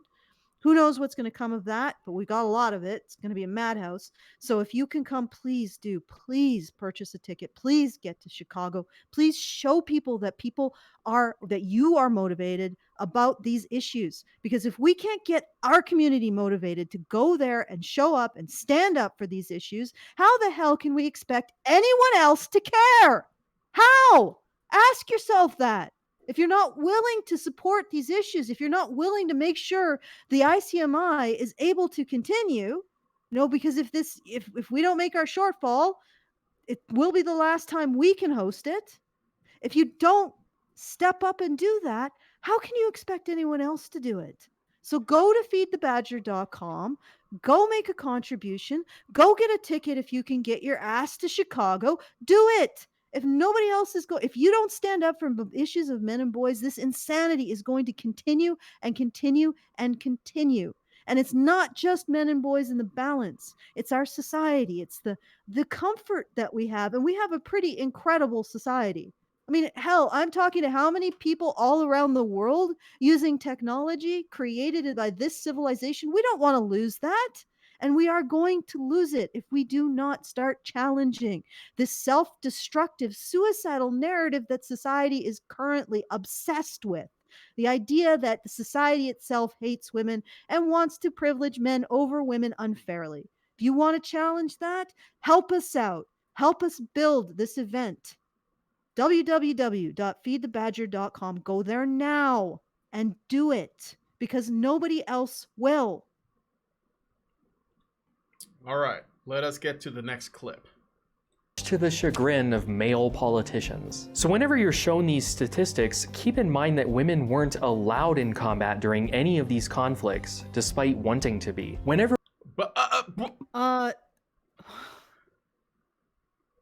Okay, so look, all these guys that died, it was their fucking privilege to do it. And how many of these were people drafted into? Men, by the way. Men. Yes. This wasn't something that people thought was fucking glorious. That shit died in World War I. Korean War and Vietnam War, there were drafts. Persian Gulf, Enduring Freedom, Iraqi Freedom, right? All of that. They were oh, look at that. 69% of Well, military. wait a minute. That despite it's 98. It didn't finish calculating. Oh. Okay. All right. Well, essentially what we're looking at is a situation where women have been allowed to serve, and they've always been allowed to serve in the capacity in which they're most useful and most suited, right? There's never been a case where but if you look at the Korean War again, I'll bring up the doctor draft, right? There were not enough doctors in the military to provide the services on the front lines that were needed, or just behind the lines that were needed. So they drafted doctors. They also didn't have enough nurses. They discussed drafting nurses, but they decided to go for a big, flashy public recruitment effort for nurses, and managed to get enough nurses that way. So what you're looking at is a situation where the government was prepared to convince women to join, right, the war effort as nurses, as medical professionals, right? Convince them through recruitment efforts, offer them incentives maybe. And when it came to doctors, who were pretty much all male, they just drafted them. Yep. Society doesn't want to force women into doing anything. I know. It's almost like society wants to let women do what they want, but not make them do anything. And the Which one is the role, opposite of fucking useful. the one Right? role that Okay, is exclusive to men is the role of self-sacrifice. So what's he saying is that society does not allow women to go into the role of being disposable. Therefore, that's not an issue that men face. Yeah, Is that what he's basically saying? I think so. I think it's like, oh yeah, but women want to take this stuff on. Well, you know what? There are women all the time who take things upon themselves, right? They don't wait for permission. They jump in front of a fucking car to pull a elderly pedestrian out of the way, things like that, right? It doesn't happen as often with female bystanders as it does with male bystanders, but there are heroic women out there who take it upon themselves to act when acting is necessary. Like nobody's depriving women of a heroic role. Do you know, like, we call the freaking the first women who got to vote in Canada, we call them the snowbirds. They're like a thing. They're legendary. They were voluntary nurses, right? They were nurses who volunteered in World War I. And they were the first women, 2,000 military nurses. 2,000 of them were the first women to vote in Canada. The rest of the women had to wait another year, right? And the women who served in the military in Canada, Canadian military in World War I, they got, you know what they got? They got the exact same right to vote as every currently or past serving military member of the military in Canada, right? Anyone over the age of 18, if they had served or were serving, had the right to vote. The rest of the civilian population, 21, and the women had to wait another year. So what he's essentially saying is somehow women are victims of the fact that society only wants men to be treated as disposable. I actually read the minutes to the meeting that they did in the UK about drafting women in World War II. And it was very clear that they didn't not draft women because of lack of ability. They were certain that women could perform, at least up to the standard of a military standard. They didn't do it because they didn't think women should have to lose their autonomy in that way. It's exactly what Karen is saying about the doctor versus nurse draft. The reason why society chooses to draft men is because society believes that it's men's role to be disposable in service of society. That is a men's issue. And somehow he's turning that into women are victims. Therefore, this isn't a situation where men are vulnerable to society. The women are victims of the fact that they aren't being thrown into a freaking wood chipper mentally and physically. It's actually worse than that now that I think about it. I just want to mention this real quick. He is actually reframing the military war deaths and saying that what you are calling a male issue is actually a female issue because he believes there are women that want to do this. So just women that, it doesn't matter how many, just the fact that there are some women that wanted to be a part of war but were excluded because reasons, this is his logic. This means that men who died in war, you can't like take these statistics seriously. Like it's almost like they didn't happen. Because if there were women, then it would have changed the data. So and a then woman men can't wanting use something this. is more important than men dying for it.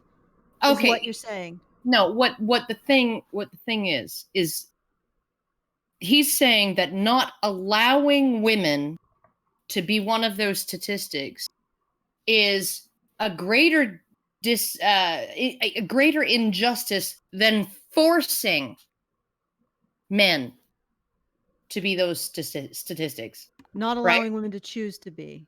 Yeah, Korean War, Vietnam War was a draft. These were men who did not want to go. They did not want to go. They did not volunteer, right? They did not want to be in those roles. They went because if they didn't, they would be put in prison or executed. But the fact is that some women wanted to Some be in women, combat. some tiny percentage of women wanted to do that. Allegedly, because he's given no proof. And then they were prevented from volunteering, and therefore that's the greater injustice. The 50 women who in the United States who would have wanted to be in a combat position in, say, Vietnam. Yeah. The fact that there exists however many a few handful of women who would have wanted to go into combat in Vietnam negates the fact that over 58,000 men died against their will in his mind.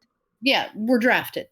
Yeah. This is how they I guess this is how feminists figure out their which side has got it worse. So men being forced to die, men being marched to their death against their will is less of an injustice than not allowing a woman to have everything she wants. Exactly. Because women matter, men are useful. So these men who are being marched to their deaths are simply fulfilling their gender role. But the fact is that women's gender role is to matter, according to him. Therefore, 58,000 men being treated as mere utilities, merely something useful, is absolutely fine, according to him. But those, I don't know, maybe 10 women, dozen women who didn't get what they wanted, They didn't matter enough. They didn't matter enough. And that's what we need to focus on, because women matter, men are useful. And those men are obviously being useful. Yes, useful in dying for us.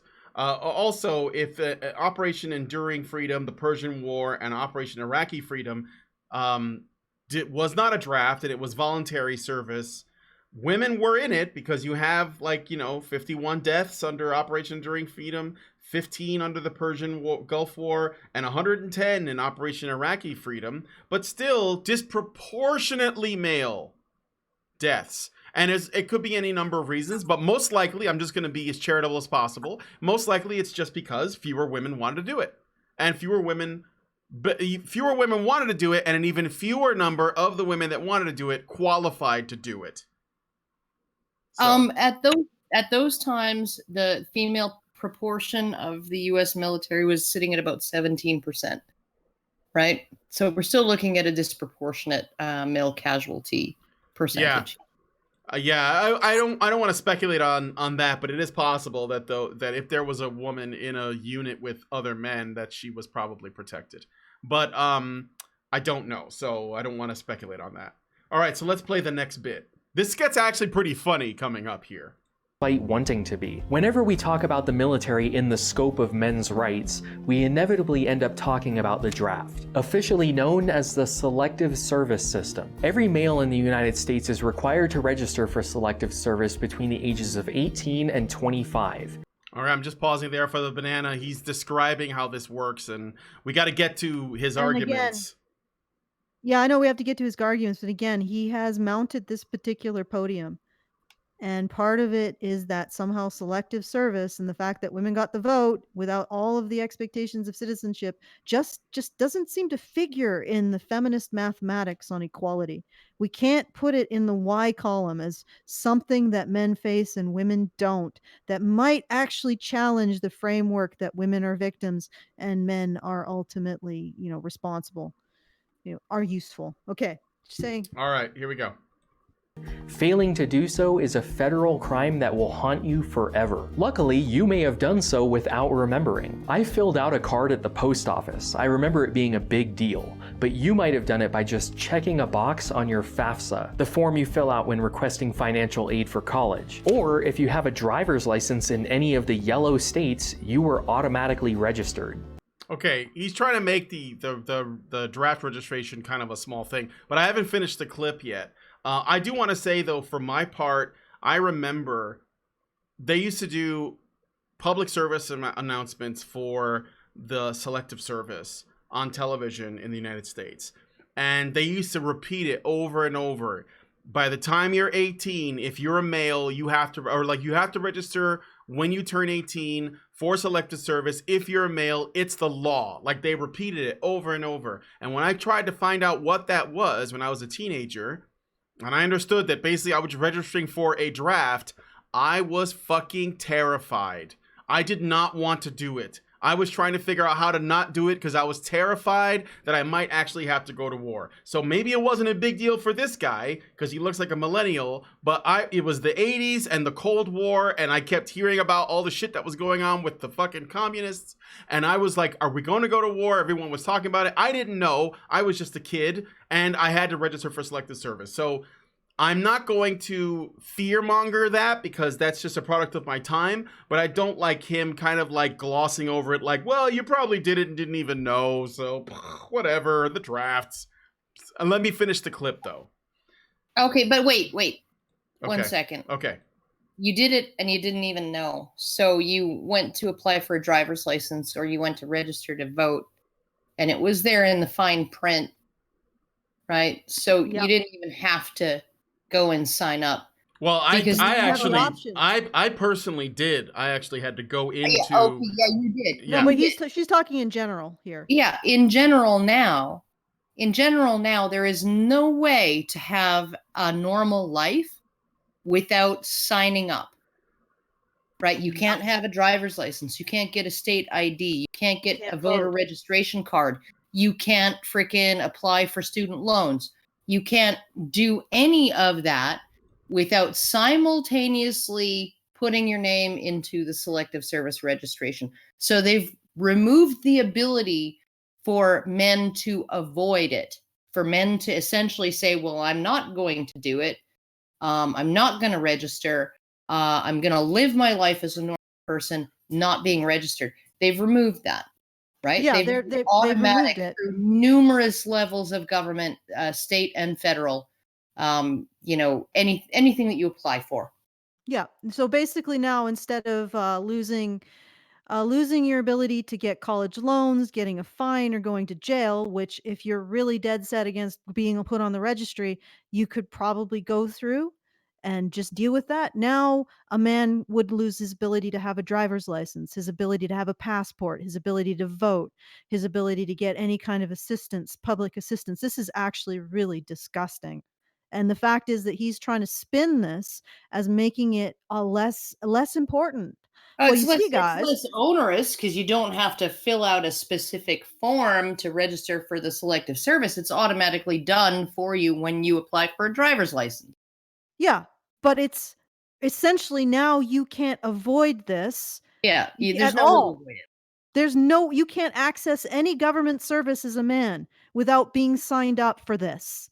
And he's trying to play this off as being somehow better which I'm freaking how does this man manage to maintain his brain with this kind of framework? Like this is astounding. Like he's managed to maintain this idea that men are not victims of the selective service, even though the selective service has now got its octopus tentacles into every single possible service that a male citizen could have with the government. Now Yeah, a well- male citizen can't do anything, can't have any citizenship services without being signed up. It gets He'd have it to gets go live better. in a freaking. He'd have to live in a hermit out in the woods to avoid being signed up.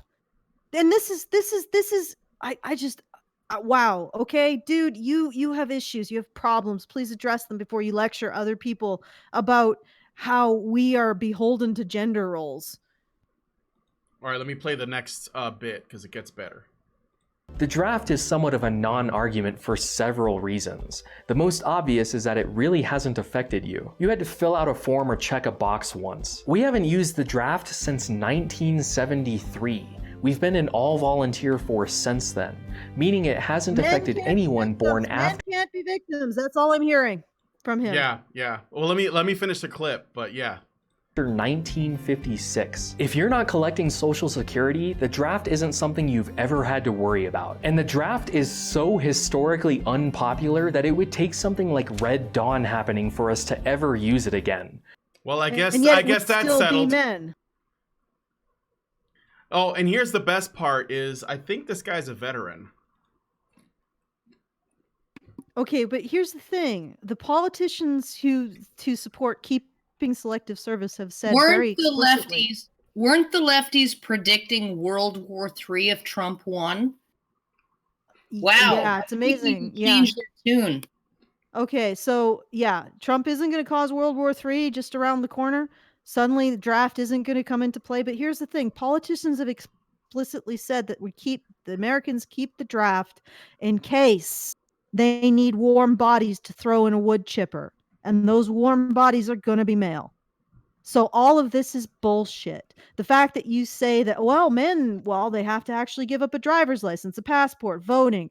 They have to give up any kind of public assistance. They have to give up any kind of registration with the state in order to avoid the selective service. That is making it worse, not better. And the fact that, people haven't been drafted in decades. It doesn't matter. Because the fact is, if it ever happens, it'll be men.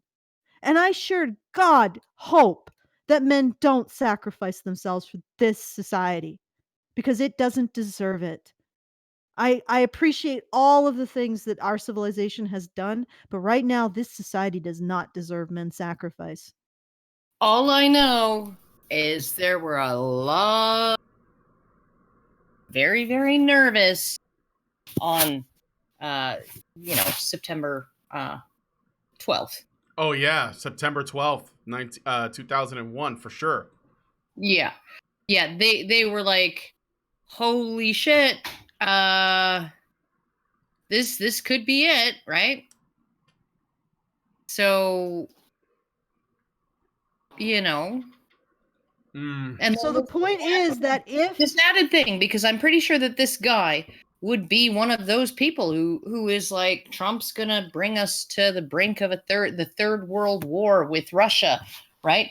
Nuclear Armageddon, blah blah blah, right?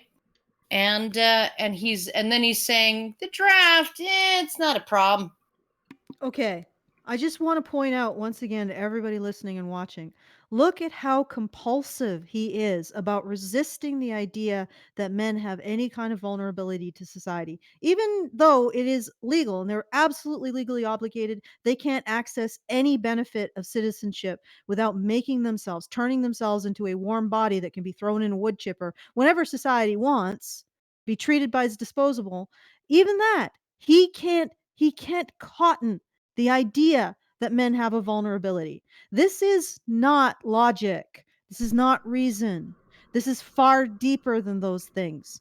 He has a reptilian resistance to the idea that men could be vulnerable, they could be victims of anything. And his reptilian resistance to it is because his identity as a man is wrapped up around being useful. and you're not Yeah. useful if you're a victim. I And it's, guarantee that's again, what it is. the craziest part is that he's a veteran, so he knows what war is like, and he knows that, you know, that if you're there willingly, it's probably a different experience. But if you know that there were men that were drafted, you can't make the argument that, oh, the draft is a bad argument because a couple of reasons. Number one, it'll never be used. Number two, it's not inconvenient to go and just check a box. Like, are you Oh, my kidding? God. Like, that was the argument, right? You just had to check a box somewhere. You have Dude! to you have to also realize that that there's a difference between when you're a volunteer and when you are a draftee, right? Because by the time a government gets to the point, unless they have, you know, like conscription just as a default, right? Like some place like Norway or South Korea, right? Unless they have a conscription system where everybody is conscripted, and even though you're not at war, but when you're at war and your volunteer army is no longer enough, and now you have to bring in draftees, right? You're looking at people who have not put in 2 or 3 or 4 years of training before they end up being deployed, or 6 months of training before they end up being deployed. You're looking at people who they've been run through 6 weeks. 6 weeks of fucking basic training. They get rubber stamped at the end of it. If they are not tripping over their own shoelaces, right, and they are not Gomer Pyle, right, then they are good to go. They're good to be shipped out, because at that point the military is desperate, right? So they're not going to ensure that every single draftee is 100% prepared for what they're going to be facing, right? They're not going to make sure that every single draftee is going to be 100% fit for service, right? They're just going to churn out draftees and send them out into the field. That's how they do it when they're desperate enough to actually draft people during a war, right? That's how they do that shit, right? So you have a whole bunch of young men who never had any interest in the military, right? Who've been put through 6 weeks of basic training, and who get pitched into a fucking war zone. That's what you have. These are not seasoned officers. These are not volunteer. They're not the same as volunteers. They haven't spent 2 weeks every year or 3 weeks every year, you know, doing training, even in the reserves. They haven't been doing that. They graduated high school. They were put in a fucking barracks for 6 weeks, run through the paces, and sent out.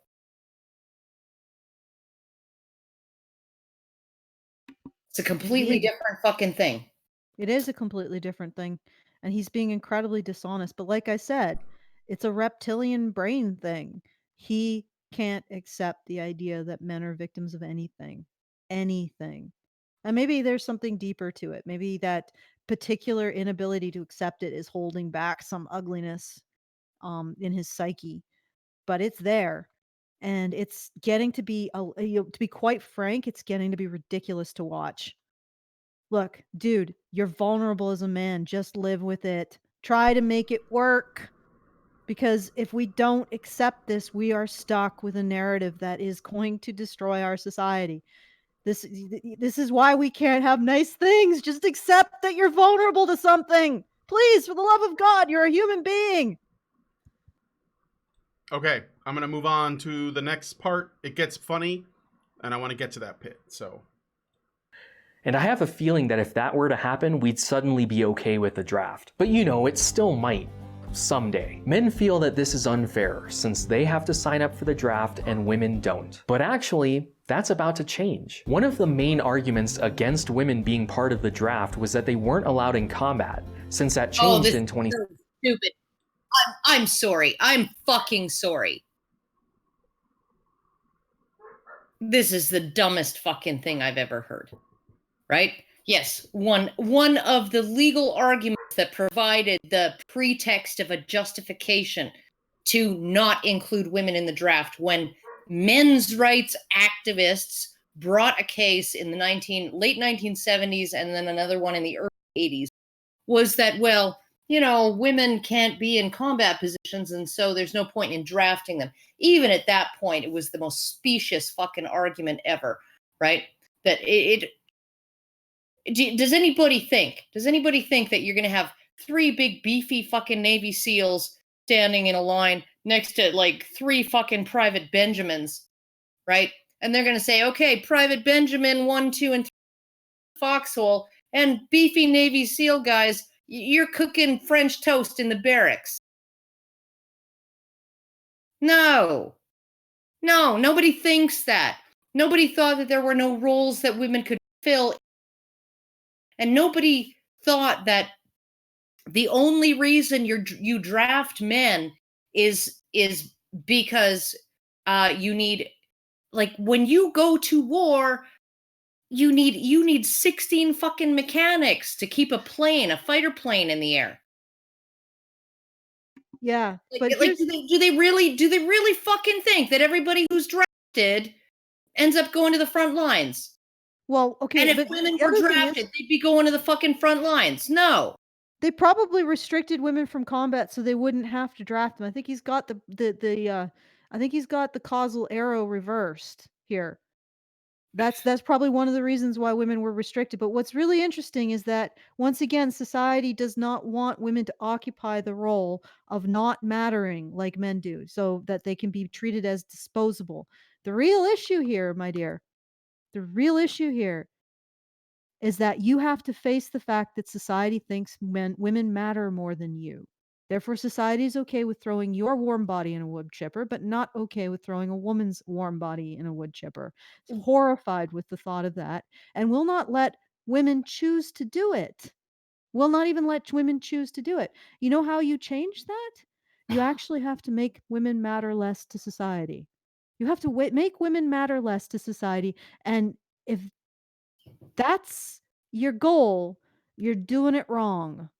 You're Well, absolutely doing it wrong by emphasizing this idea that women matter so much that when 12 women are excluded for something, it matters more than when 50,000 men are forced into it. there you go. And here's the thing, too. He's going to bring up this lawsuit. Well, who fucking brought the lawsuit? Who brought the lawsuit? You're Who brought the welcome, fucking feminists. lawsuit? Yeah, thank you, and you're welcome, and good evening and good night, Mr. Knowing Better.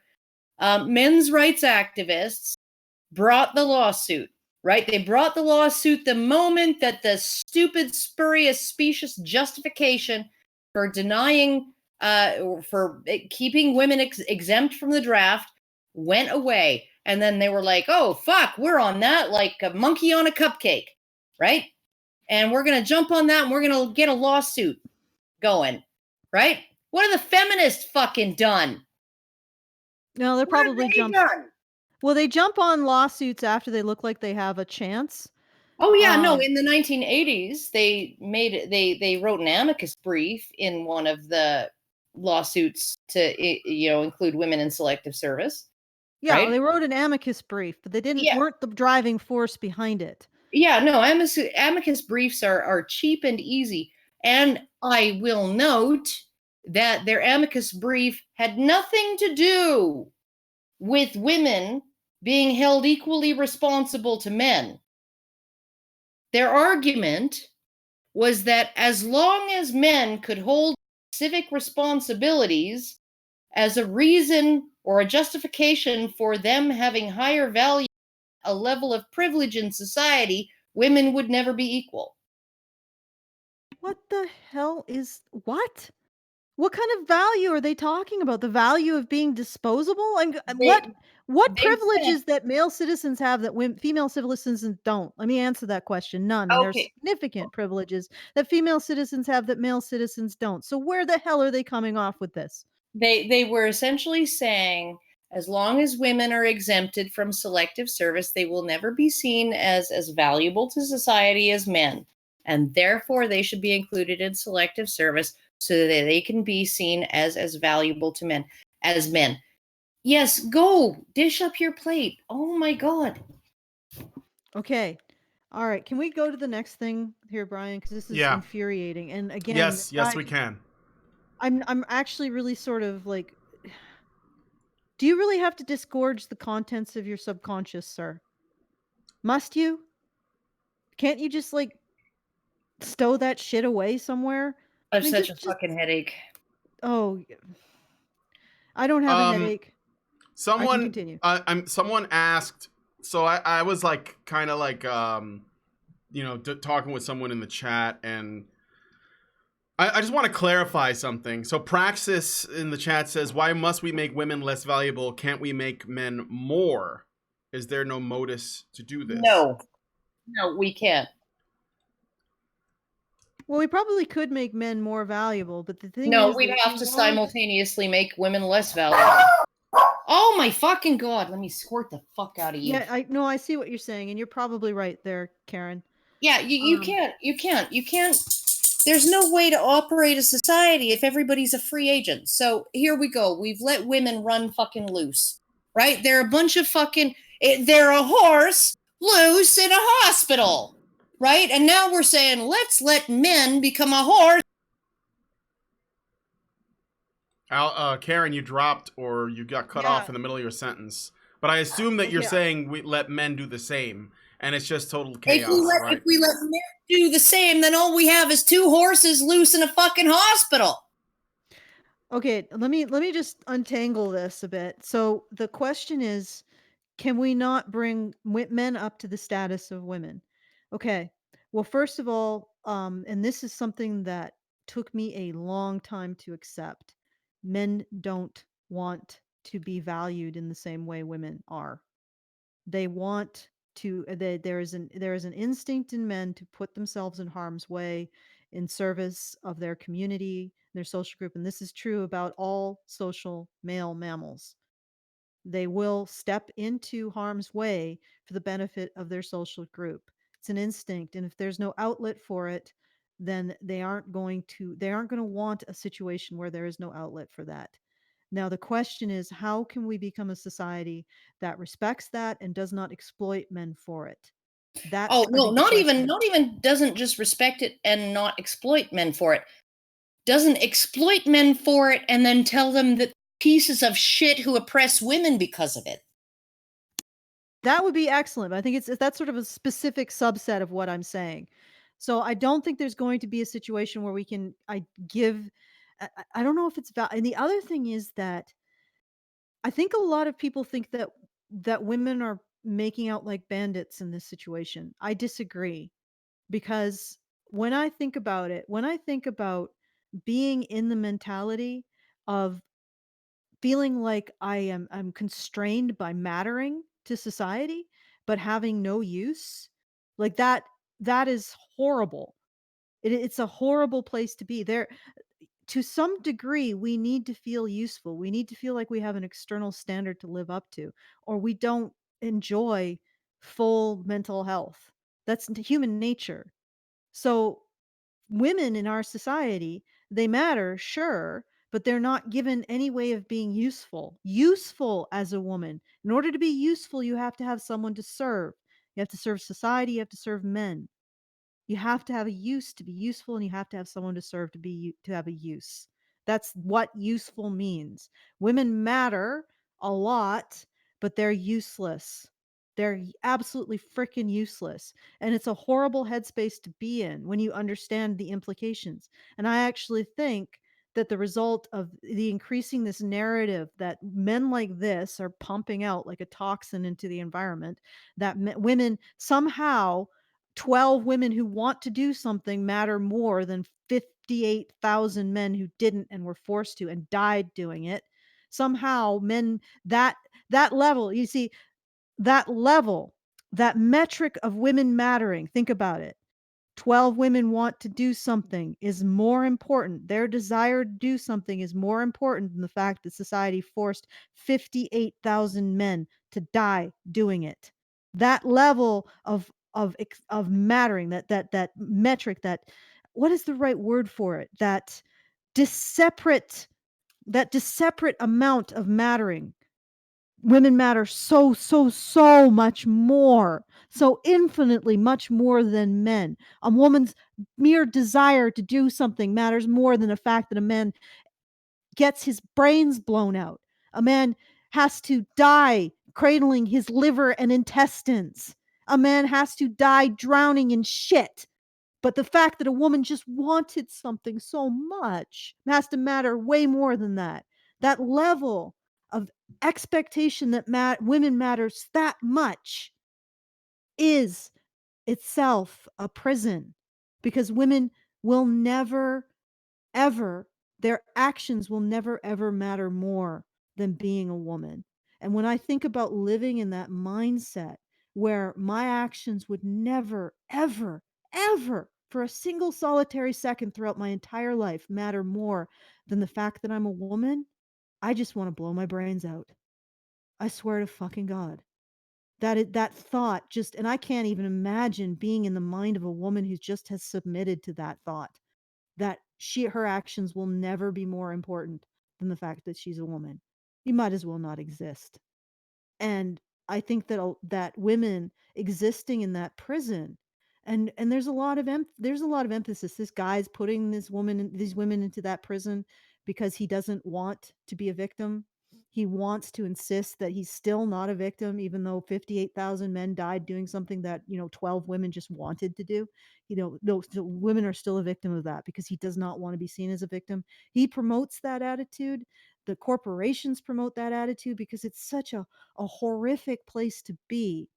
And I think women are stuck there and they don't even know it. And it's so horrific that they just keep purchasing shit to try to fill that hole where that sense of being useful to something should be that hole where that's been taken out.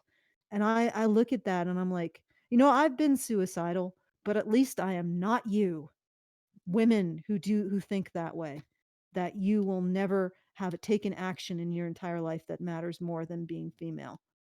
And this guy feeds into that dynamic, and I think I've probably lost everyone, so I'm going to step off the podium. Oh, there you go. I follow you, and I agree.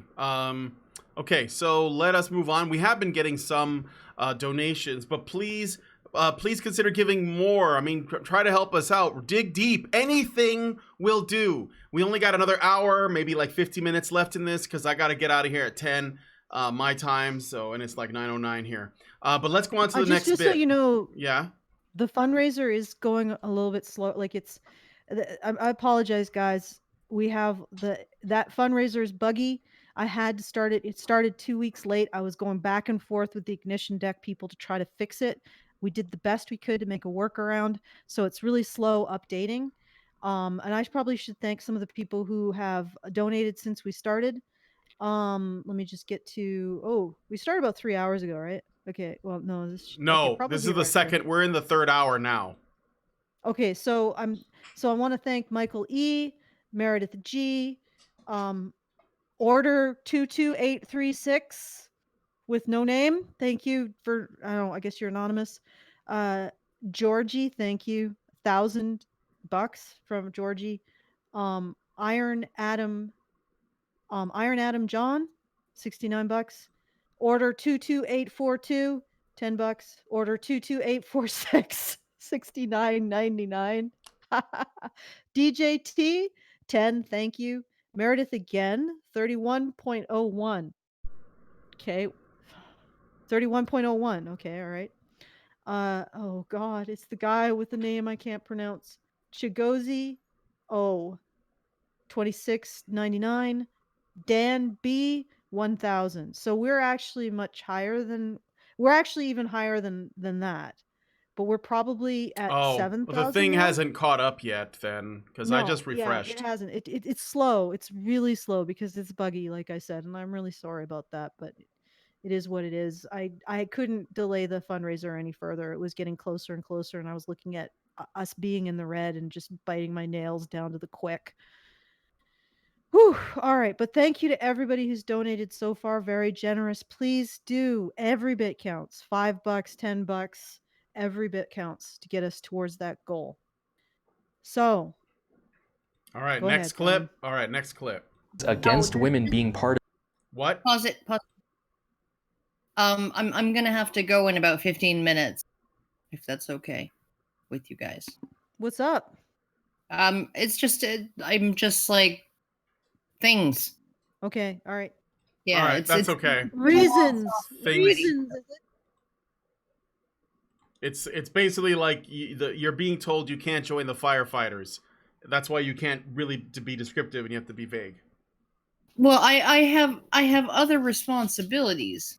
So Yeah, no, for sure. We get it. You're useful. Okay, so We're teasing you. I'm gonna play the next clip. Part of the draft was that they weren't allowed in combat. Since that changed in 2016, Congress set up a commission to reevaluate the selective service system, whether that means including women or abolishing it entirely. There was also a recent court case that ruled an all-male draft was unconstitutional on the basis of that 2016 combat role change. But Interestingly enough, like we said, that was done by NCFM, Mark Angelucci, right? Specifically, MRAs did that. Yep. Not, and the feminists, by the way, have had. I mean, if we just started from the 60s, okay, they've had what, like 50 years to do it? No, 60 years to do it, and they didn't do it. But the MRAs did it. Well, they've written amicus briefs. I'm sure they'll write another one for this one, which means that they did do it or something. Even though they seem to be far more successful with everything else that they do that relates to women being victims of something. Yeah, that's interesting. Like how hard it must be to be the underdog and yet also be a multi-billion-dollar industry. I don't know. since Congress already set up a commission, that decision didn't really carry much weight. But there are a number of other ways that men are So I think he was also kind of dismissing it a little bit. Like, oh yeah, there was a court thing, but Congress. Advantage that men's rights activists often cite, some more legitimate than others. Men are dropping out of higher education at a very alarming rate. Actually, I think I got something a little bit better. I'm going to jump ahead some because I know that Karen is running out of time here. So I'm going to skip the graduation and dropout stuff, not because I don't think that it's got any value, but it's just not that interesting. It's more like he's just nitpicking the statistics because, you know, like this one right here. Well, you know, I'll play this. I'll give you an example so that you guys can understand why I'm skipping a lot of this stuff. We're down to 38% now of college students are men, and it's dropping rapidly. It was actually 43.3% in 2017. So he thinks that he just like debunked Paul Elam because he's like the percentage is different. But at the time that Paul Elam was interviewed, it wasn't 2017. Paul Elam was likely interviewed back in 2015, which means the data was probably different at that time. Well, also, there's a difference here too. There may be 43.3% of students in like first year are male. That doesn't mean that they aren't dropping out. What he's talking about is graduation statistics, and men drop out of college more than women do. So first of all, we'd have to ascertain if that was what Paul was talking about, which is entirely possible. And second of all, that this is not actually addressing that point. We need the statistics on graduation because the statistics on entry are a little bit better or significantly better. So I guess 5% is a little bit better than the statistics on graduation. Okay? So don't be dishonest, dude. Yeah, it's just nitpicking to essentially take all the data that Paul's throwing out there and minimize it. And again, I just want to point out, there's another video that responds to the red pill that never addresses the strongest arguments in the movie. That doesn't go into the thing about Boko Haram and all of the ways in which we report on male suffering. He doesn't go into that at all because he can't. And so even though like he's claiming that he's trying to present this as a neutral party, and the people in the comment section, at least the comments that were allowed to be seen, are all like, "Oh, I'm an MRA and a feminist. I think that they should work together." Blah, blah, blah. But he doesn't actually show the best arguments, and instead he just runs cover for feminism for a half an hour. Is basically the video. You can't, if you're an MRA, you cannot work with men or women who are steeped in this kind of this traditional gender expectation that men be useful and women matter, and that victimhood be female and usefulness be male. You just can't work. We are incompatible on a fundamental level. What we're doing is incompatible with your traditional gender roles, sir. Therefore, it's impossible for you to work with us unless you expand your identity a little bit, unless you can just manage to accept that you are a victim of something as a man. Until you can do that, until you can manage to do that, you can get yourself over that peak, that hump, whatever you want to call it, you probably won't be able to work with us. And it's not because we necessarily are actively excluding you. It's because, let's face it, we're marathon runners. You are a fat smoker who can't even walk a block. So it's just not going to happen for you. Not until you exercise those muscles. No, that's but the channel is literally called Knowing Better. How is that even possible? It's in the name. Like, well, everybody knows that when you say something about yourself, it's automatically true, unless you're a men's rights activist. Yeah, like the Democratic Republic of North Korea. It's in the name. We know what kind of country that is. They told us so. All right, anyway, moving on to the next clip. I'm jumping ahead a bit. Yeah, we're going to jump ahead to here. 20. Criminal justice reform, and especially prison reform, is something I've been pushing for a long time, and I've never really considered it a male issue. It's usually a race issue, but I just have to... Of course you don't consider it a male issue. That would require you allowing that men can be victims, and you can't do that because you're flabby when it comes to the ability to question aspects of your identity as a man. You just can't do it. You're just like, I can't get up these stairs. I can't. Just too many Cheetos, too many Mountain Dew cans. Yeah, it's like he makes this statement right after talking about how much the sentencing gap, how big the sentencing gap is between men and women. Right after he explains that, and he says, MRAs have a point here. This is factually true. It's undeniable. However, probably a race issue. So literally erases men in the same breath. And even like he doubled down on it and goes, I just never saw it as a gender issue. I saw it as a race. Do you see it as a gender issue now? Or do you want to insist on dividing men into little squares of black, gay, LGBT, fucking brown, Muslim, Hispanic men and not see them as men? And like, because he can't accept it.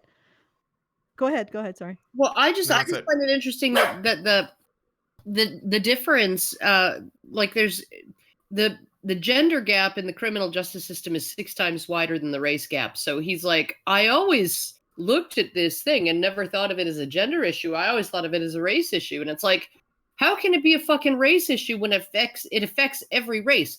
Yes, there is a racial gap in the criminal justice system. There's a 10% gap. There's like 10% harsher treatment for black defendants versus white ones. Right, 60% harsher treatment for male defendants versus female ones. So how can you say I always considered a race issue? Right, it's because you never thought beyond your own little fucking script of men are privileged and I'm so great and I'm in the superior position and that's where I like to be because then I can rescue the whammons. Yes.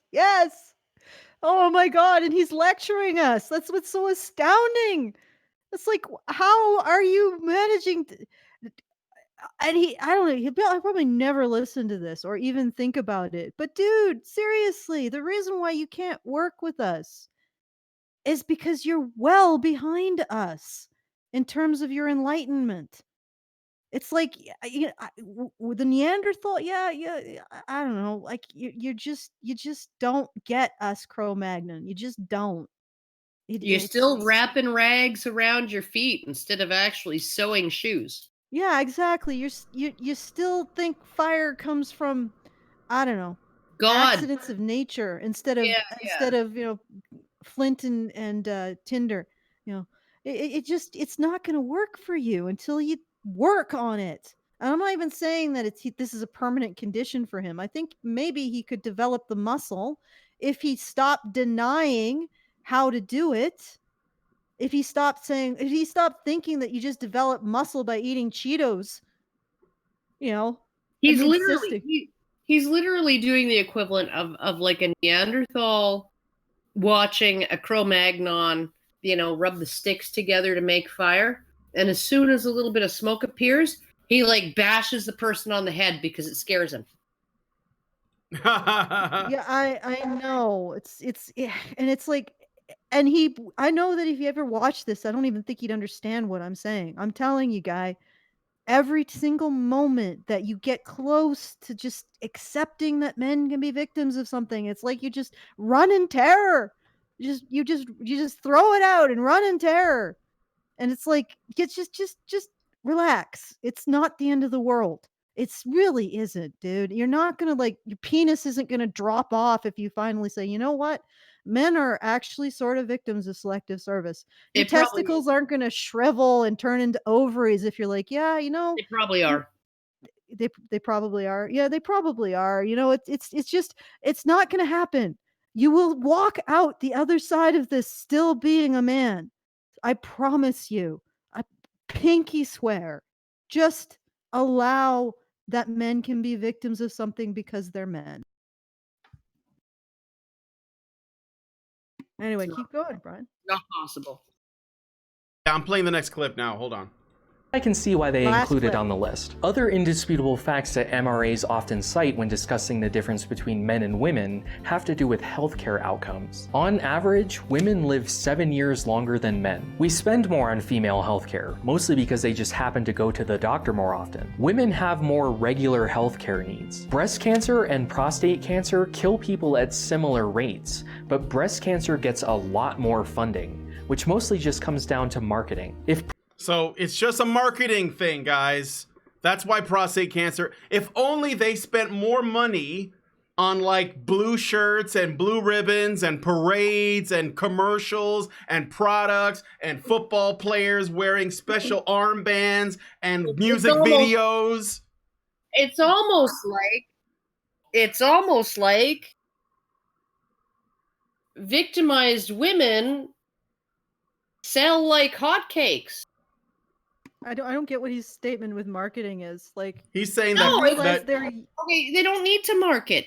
They just need to say, hey, here's this pink thing for a pink month, breast cancer, and everybody's like with it.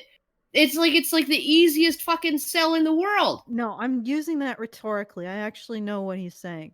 And what I'm saying is it's like he doesn't understand that it's not them marketing breast cancer. It's them using breast cancer to market their endless amounts of crap that they're trying to sell, because saving women is a marketing tool.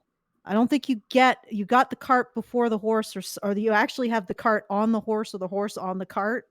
And it's some kind of configuration of horse and cart that's never going to go anywhere, because you don't realize it's not the marketing that's selling breast cancer. It's breast cancer that's selling the crap. Yeah. Okay. Yeah. All right. Because it's because it's the idea that you get to save your mom or something. That's what's selling. Yeah. That's what's selling all this crap. And they know that. That's why they do it. Because that's what's selling it. It's women in danger sells crap. Okay. That's how it works. Yeah. No, it doesn't work for men like that. No. Like the marketing, like the idea that there is,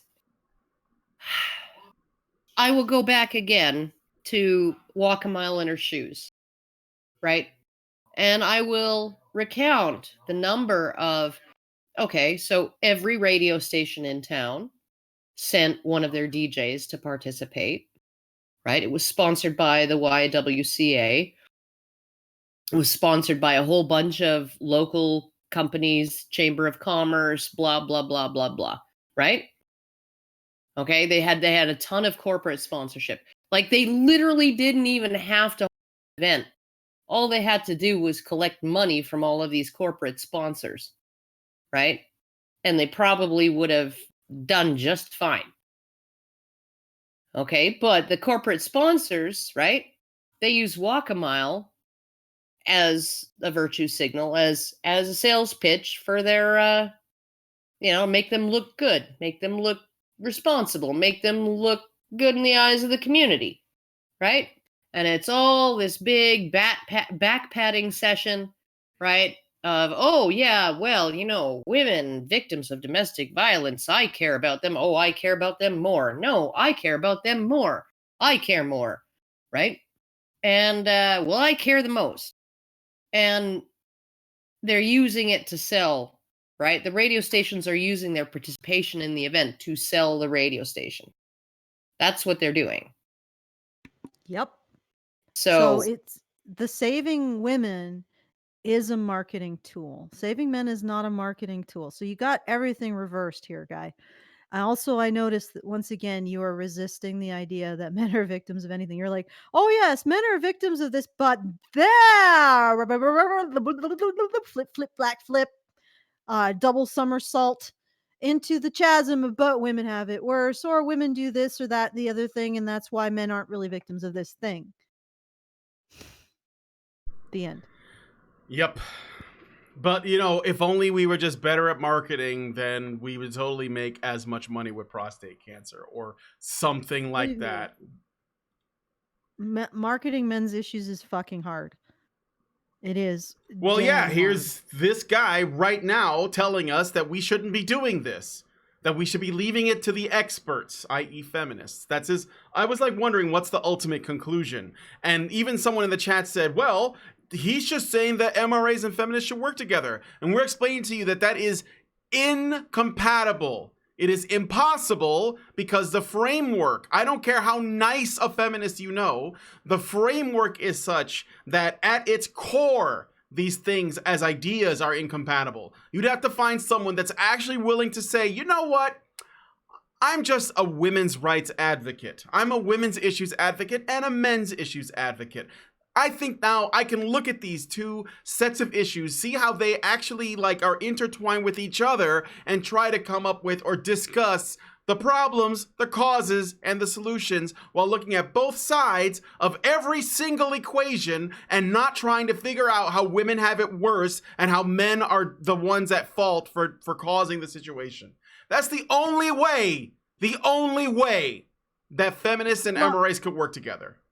Okay, well, let's be fair. Feminists could work with people who advocate for men's issues or build shit for men, et cetera, if they could turn off their things so I don't have to listen to an echo. Mute, Brian.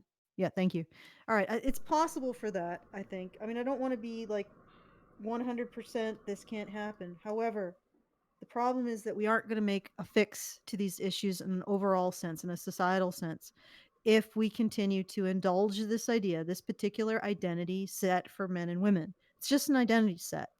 Men are useful, even when that use is bad, because even if you're a villain, you're still useful. Let's face it. If you can blow up the earth, that's still a use. But women matter. So, and they demonstrate that they matter by putting themselves in harm's way or pretending to be a victim and having people reach out to help them. Okay? That's how it works. I want to draw everybody's attention to a paper, and I'll give you a link to it if you like. It was written in 2016, and it's called "The Feminist Case for Acknowledging Women's Acts of Violence." Okay, and in this paper that was written in 2016, this is from the Yale Journal of Law and Feminism. The author argues that for decades, feminists have engaged in a strategy of containment. That's what she calls it, a strategy of containment when it comes to female violence. And that when the strategy of containment in particular cases failed, right? So you had a case that was so egregious that you just absolutely could not argue that the woman was the victim of male violence, but that she was the perpetrator. You go ahead. And so she said that they would they had a strategy of nuancing female violence. So they would draw attention to the fact that this woman was she was a victim of violence prior to her perpetration of violence, whether that was as a child with abusive parents or whatever, right? And so, but now feminism needs to acknowledge women's violence as violence, right? And nowhere in the reasons that she lists, she said that there were sound reasons to pursue the strategy of containment. It was important to understand domestic violence as a gendered issue deeply connected to patriarchal systems of subordination by men and by the state. Blah, blah, blah, right? But she says it's time for us to change this. And compassion for men is not even on the list of reasons, let alone. It's probably all related to benefits to women. It's related to by denying her violence, actually denying her identity or her personhood or whatever, and also that continuing to how should I put it?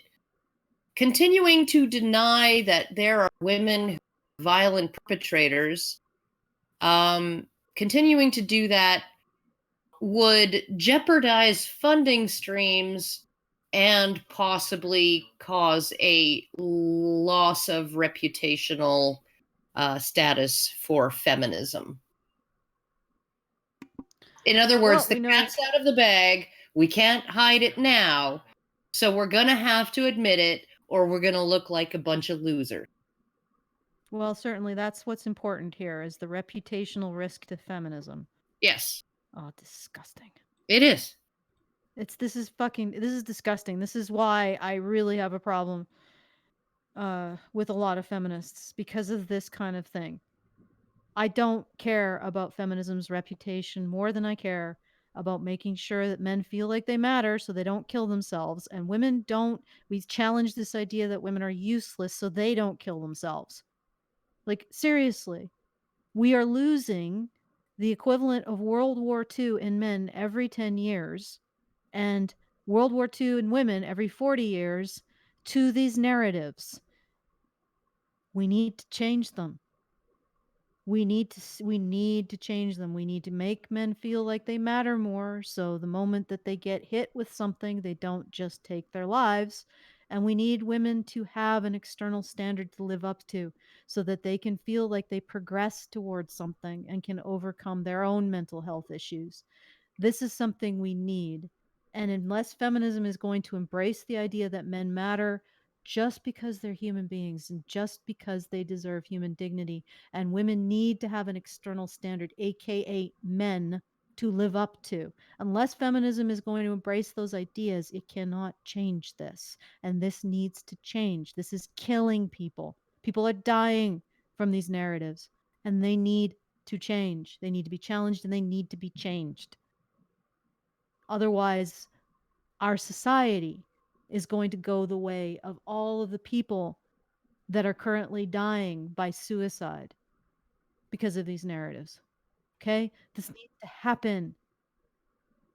And it's not, as much as feminists can work with, sorry, Brian, I keep stopping and starting again. As much as feminists might be able to work with individual men's issues, advocates, or enthusiasts, or whatever, we need to challenge this on a society-wide scale because it doesn't matter how many services for men you build if men can't even get to take the first step towards them because they don't feel like they matter. When a man is hit with something traumatic and he's been told all of his life that not only does he not matter, but that somehow society has society matters too much to society. Society is taking away from women to give him more value. He's been told that his entire life. The moment he gets hit with something, he doesn't think he deserves services. So instead of walking towards a men's shelter or walking towards mental health services or picking up a suicide hotline, he goes and throws a noose over a freaking branch and hangs himself, or he gets a gun, or he walks out into the middle of winter and just dies in a car. Okay? If we don't change these narratives, it doesn't matter how many men's services we build, men will never take the first step to them if they don't feel like they deserve them. All right? That's why I do what I do. Okay. Let's move on. Speaking of suicide and men's health, that's going to be the next thing. So let's get into that. Okay, let's try to do this 5 minutes, and then I gotta go. So. Okay, Karen, you don't have to stay. I mean, Alison and I can carry for the next 20 minutes. I'm not going to stay. I'm out with Karen. Okay. All right, then. That's cool. But let's chill. Okay, feedthebadger.com. If you like the mission that I have set forth before you, that we challenge this narrative that's stopping men from taking the first step to even getting to services. It doesn't matter how many services you build if men can't take that first step towards them because they don't feel like they deserve them. If you want to help advocate for the kind of messages given to men that will make them feel like they deserve these services we want to build, then go to feedthebadger.com, support the International Conference on Men's Issues, because we are a community that is unequivocal in supporting the message that men matter and deserve human dignity. Okay? Do it. Feedthebadger.com. Okay. Now let's play the next clip. Now we're playing the next clip. Prostate cancer had something similar to a pink ribbon or a yellow wristband. I'm sure that could change. Prostate cancer actually has a ribbon, but you probably didn't know that. Yes, we did. Men aren't encouraged to go to the doctor regularly like women. Even when they're sick or injured, they're told to just suck it up or rub. When the Affordable Care Act defunds prostate cancer testing.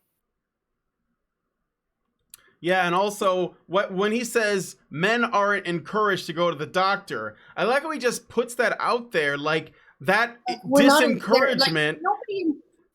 Nobody encourages anybody to go to the doctor. People go to the doctor when they feel sick, right?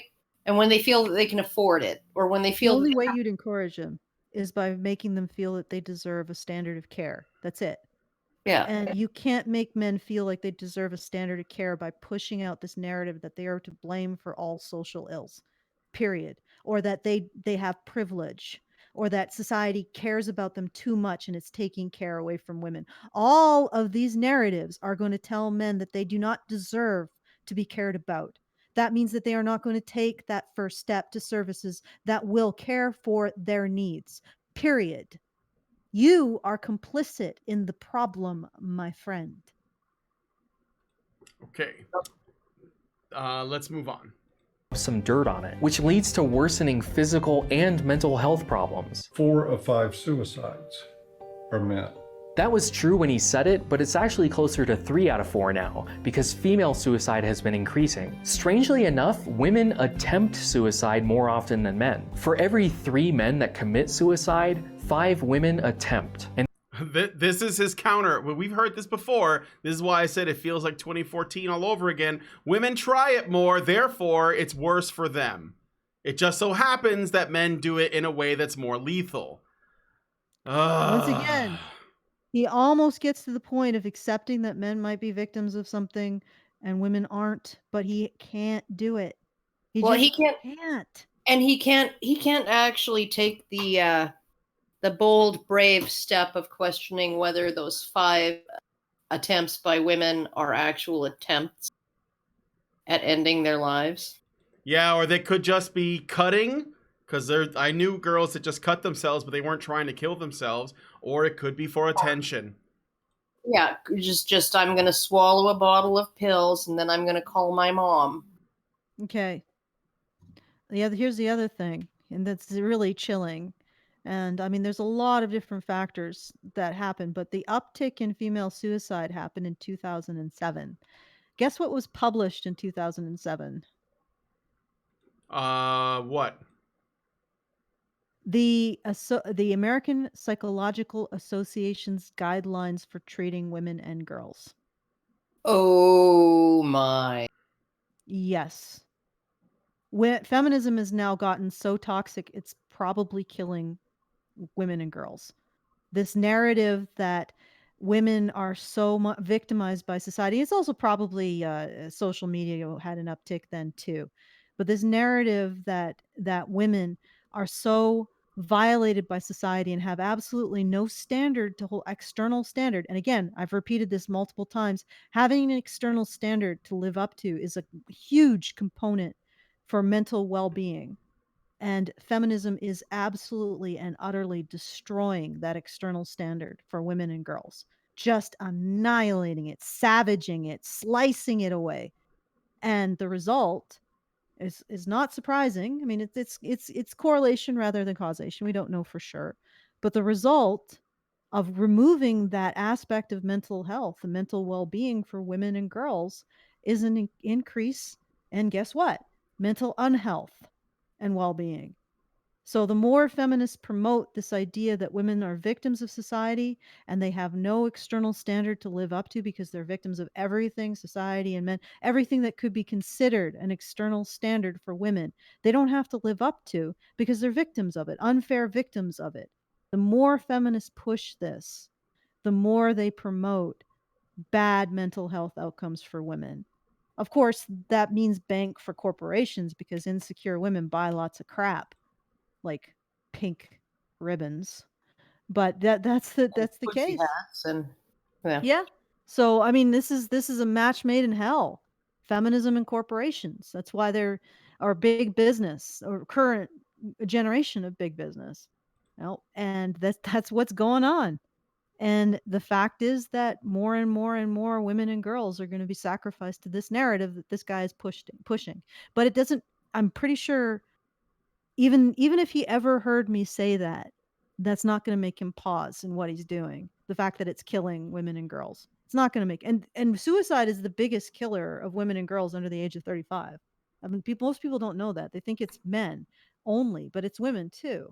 So he's actually pushing the biggest killer of women, and women and girls under the age of 35. He's pushing the narrative that leads to poor mental health outcomes and leads to the biggest killer of women and girls. And he will never listen to what I'm saying. And even if he did listen to it, I would lay odds that he would never internalize it because it's more important to him to be seen as useful as a man and to avoid being seen as a victim than it is to provide an external standard as a man that women can live up to and thus improve their mental health to the point where they're not killing themselves. Think Well, about that. I think too, it's like this idea that there are these arbitrary sexist barriers in front of women that are going to that will not be removed until all society changes, right? So instead of what you would say to your son, right, which would be, yes, there's a barrier there. You're just going to have to get past it if you want what's on the other side of it, right? You're going to have to go around it or through it or under it or over it, right? What we tell girls and women is you need to stand there in front of that barrier until society moves it out of your way, right? Which completely externalizes their locus of control, right? And I think that might have something to do with, poor outcomes in terms of mental health and in terms of, just like even things like women dropping out of tech and stuff like that, right? Interview.io, they're a service that helps coders prepare for interviews. They do mock interviews, whiteboard interviews, they call them, where they tell you to write some code and you write it.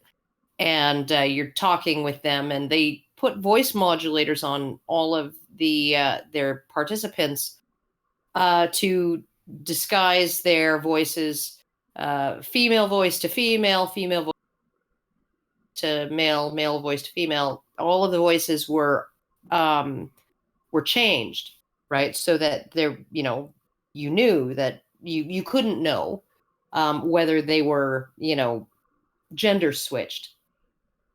But what they found was that women actually, if the interviewer believed that the person was a woman, so if it was a woman's voice, whether it was a natural woman's voice or a man pretending to be a woman or a man changed to be a woman, the woman's voice actually, they scored higher, slightly higher in their interviews. but they dropped out at like 5 times the fucking rate. They just gave up, right? After one bad interview, there was a huge attrition rate, and after 2 bad interviews, there was like another huge bunch of women just dropping out of the program and just giving up, right? Well, when you tell women that tech is like an old boys club, and that it's totally sexist, and there's all this discrimination against women going on, and you're probably not going to be hired because you're a woman, and being a woman is something that you can't change about yourself, so you might as well just give up now. You might as well just give up. Right now, whether women's attrition rate is higher due to biological reasons, I'm sure that there's something to that. Men persisting, where women will just sort of throw up their hands and say, fuck this, right? I'm sure there's something to that. But I don't think that this narrative, right, that you're not going to be able to succeed because of something about yourself that you can't change, is doing women any good. There's another aspect to this too. When you train girls to view themselves in terms of mattering, so you have to matter to people. They have to give you respect. They have to give you all of this stuff. When you encounter difficulty, you don't see it in terms of your own actions. You see it in terms of something that somebody else didn't give you. And you may not have a way of figuring out how to get them to give it to you, and you just give up. It's like this huge weight, that it is a prison that we put into women, that we say that the primary way that they get things done is by mattering to others rather than to do things through their own actions. And what happens when you don't, or the person is incapable of doing what you need? It's like, when you're in that headspace, you don't think. Like, these women literally don't think that they can actually take an action to affect a positive outcome in their life. They think it has to be handed to them, and if it's not handed to them, they can never achieve it unless, I guess, they whine harder. And it's a horrible place to be. It just seems so desperate and pointless. You know, I feel a lot of sympathy for them. Well, It's horrible to feel useless. I just, I think that the narrative itself is so toxic to both sides, and I think it's not just toxic to both sides in the sense of it harms individual between men and women. That it gets rid of that whole idea of independence that's always existed. Where men and women have cooperated, largely cooperated. That's been the primary mode of men. Was one of cooperation, and it's just pitted us against each other, and it's just extremely harmful. And the idea that men's rights activists should invite the freaking way of looking at things into our movement is and let's just invite all these toxic feminists in. Well, because it's going backwards. Yeah, hey, we should be working with them, and it's like, no, we really should. Backwards. Like, a lot of us started out feminists, and then we questioned a lot of these aspects of our own identities as men and women, and we moved past that to go back to these non-functional identities where women are useless and men are valueless. Like, what's the point? It's going backwards. I don't want to go back to a point in time where I was less capable, or I was less I don't know, athletic, or I was less healthy, or I weighed more, and I was eating crap. I don't want to go backwards in my progress. And that's sort of what you're asking for when you say, well, why don't you work with them? Well, yeah, sure. You know what? If a feminist is absolutely dead set on maintaining these really old and broken conceptions of men and women and not making the progress towards something new, but they do want to help men, sure, I'll work with them. But I'm still, when it comes up, I'm still going to challenge their old and broken, traditional, archaic notions of masculine and feminine, like this guy's. his complete inability to, it's almost like I said, he thinks that his penis is going to fall off if he ever just says, you know what? Men are victims of selective service. You know what? Men are victims of suicide. It's like he literally thinks that. And it's like, how do you work with that? How do you Yeah. work with someone so compulsive? Well, and I get, I think we're wrapping up, even though we've gotten about a third into, a little bit more than a third, close to half. We can do more. No, we I can do think more. well, we're at like 8 minutes till, but I just wanted to say that I think that another thing is that I believe this guy is a feminist, okay? And I think that what he ultimately wants is, there's what he says he wants, which is, why don't MRAs and feminists work together? But I think what he really wants, because this is made clear by a lot of the other arguments and talking points, he brings up all the feminist talking points: toxic masculinity, men don't ask for help, the patriarchy hurts men too, etc., and all the other things, while minimizing areas that he can't blame on that, like the stuff with the military, the stuff with selective service and all that. And ultimately, I think what he really wants is that he wants MRAs to become feminists and use the feminists model, the feminist belief system, as a starting point to do men's rights. So he wants basically people to become Michael Kimmel's, Michael Mesner's, and Jackson Katz's in the name of men's issues. And that is something that is, like I said, antithetical to what we're talking about. And I think that's ultimate. No, I'm for certain that that's what he wants. Well, I don't even think it's possible for me to go back to that. Like, if it was... No. That's why we call it the red pill. Once you know it, you can't go back to that. Well, but once you just incorporate it into the way you approach your life, you just can't go back to thinking in the same way that these people are thinking. And I don't believe that going back and basing, I don't even think if it was possible, what does it achieve by going backwards? Like, we're far further ahead in addressing the issue of treating men as worthless and treating women as useless. We're far further ahead along these issues, along this axis of improving men and women's mental health by challenging those traditional assumptions and stereotypes. Are far further ahead than he is. So why would we go back? And to what end? I mean, it's like undigging the hole. To make him happy. Yeah, it's to make women happy so that he feels he's useful. No, I don't even think it's to make women happy. I think Karen's got it right. It's to make him happy. It's to serve his identity. Even though we can make huge progress in helping men and women, by challenging this particular set of identities for men and women. Usefulness, men are useful, women matter. If we challenge this set of identities, we can make lots of progress improving the mental health of both. Even so, what's really important here is that his penis doesn't fall off when he acknowledges male vulnerability. That's the real crucial issue. What's this guy's name? Knowing better. Yeah, knowing better's penis is the most important issue in the entire situation. There you go. Okay, that's it. I gotta go. Yeah, okay. And Brian's gotta go. I'm sorry, guys. I gotta go don't know if that qualifies as the shaming tactic to say that this guy, I think he thinks his penis is going to fall off if he ever acknowledges a male vulnerability. Well, it's not a shaming tactic to acknowledge that there are men out there who have a sense of masculinity that is vulnerable to certain challenges. Completely incompatible with the idea of ever acknowledging that men have a vulnerability at all, like this guy? Yeah.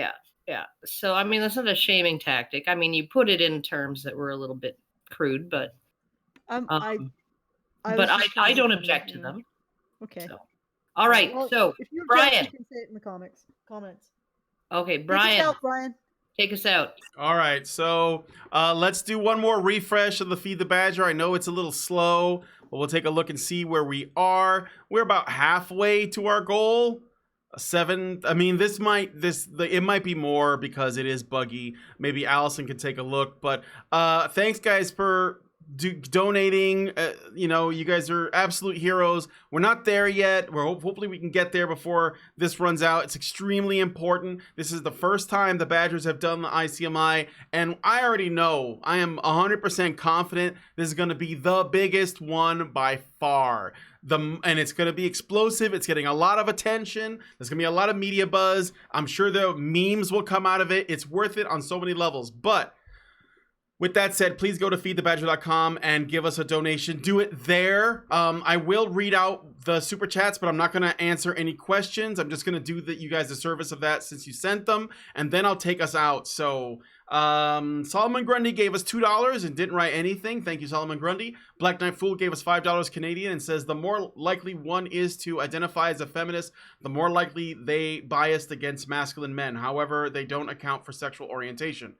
Mr. Roboto gives us $2 and says, please define masculine and feminine roles. I don't think we can answer that on here, but that's a bit of a big question. Censor Duck gives us $8 Australian and says, you raise my funds, winky face. And Fear the Reaper gives us $2 and says, thank you for explaining why my ex left me. All right, so with that said, I'm going to get out of here. I want to thank Alison and Karen for coming on. I want to thank you guys for joining us. And I'd like to thank Knowing Better for making a video that just felt like a bit of a throwback to the old early 2010s when, you know, folks like Karen and Alison were responding to early counter MRA content.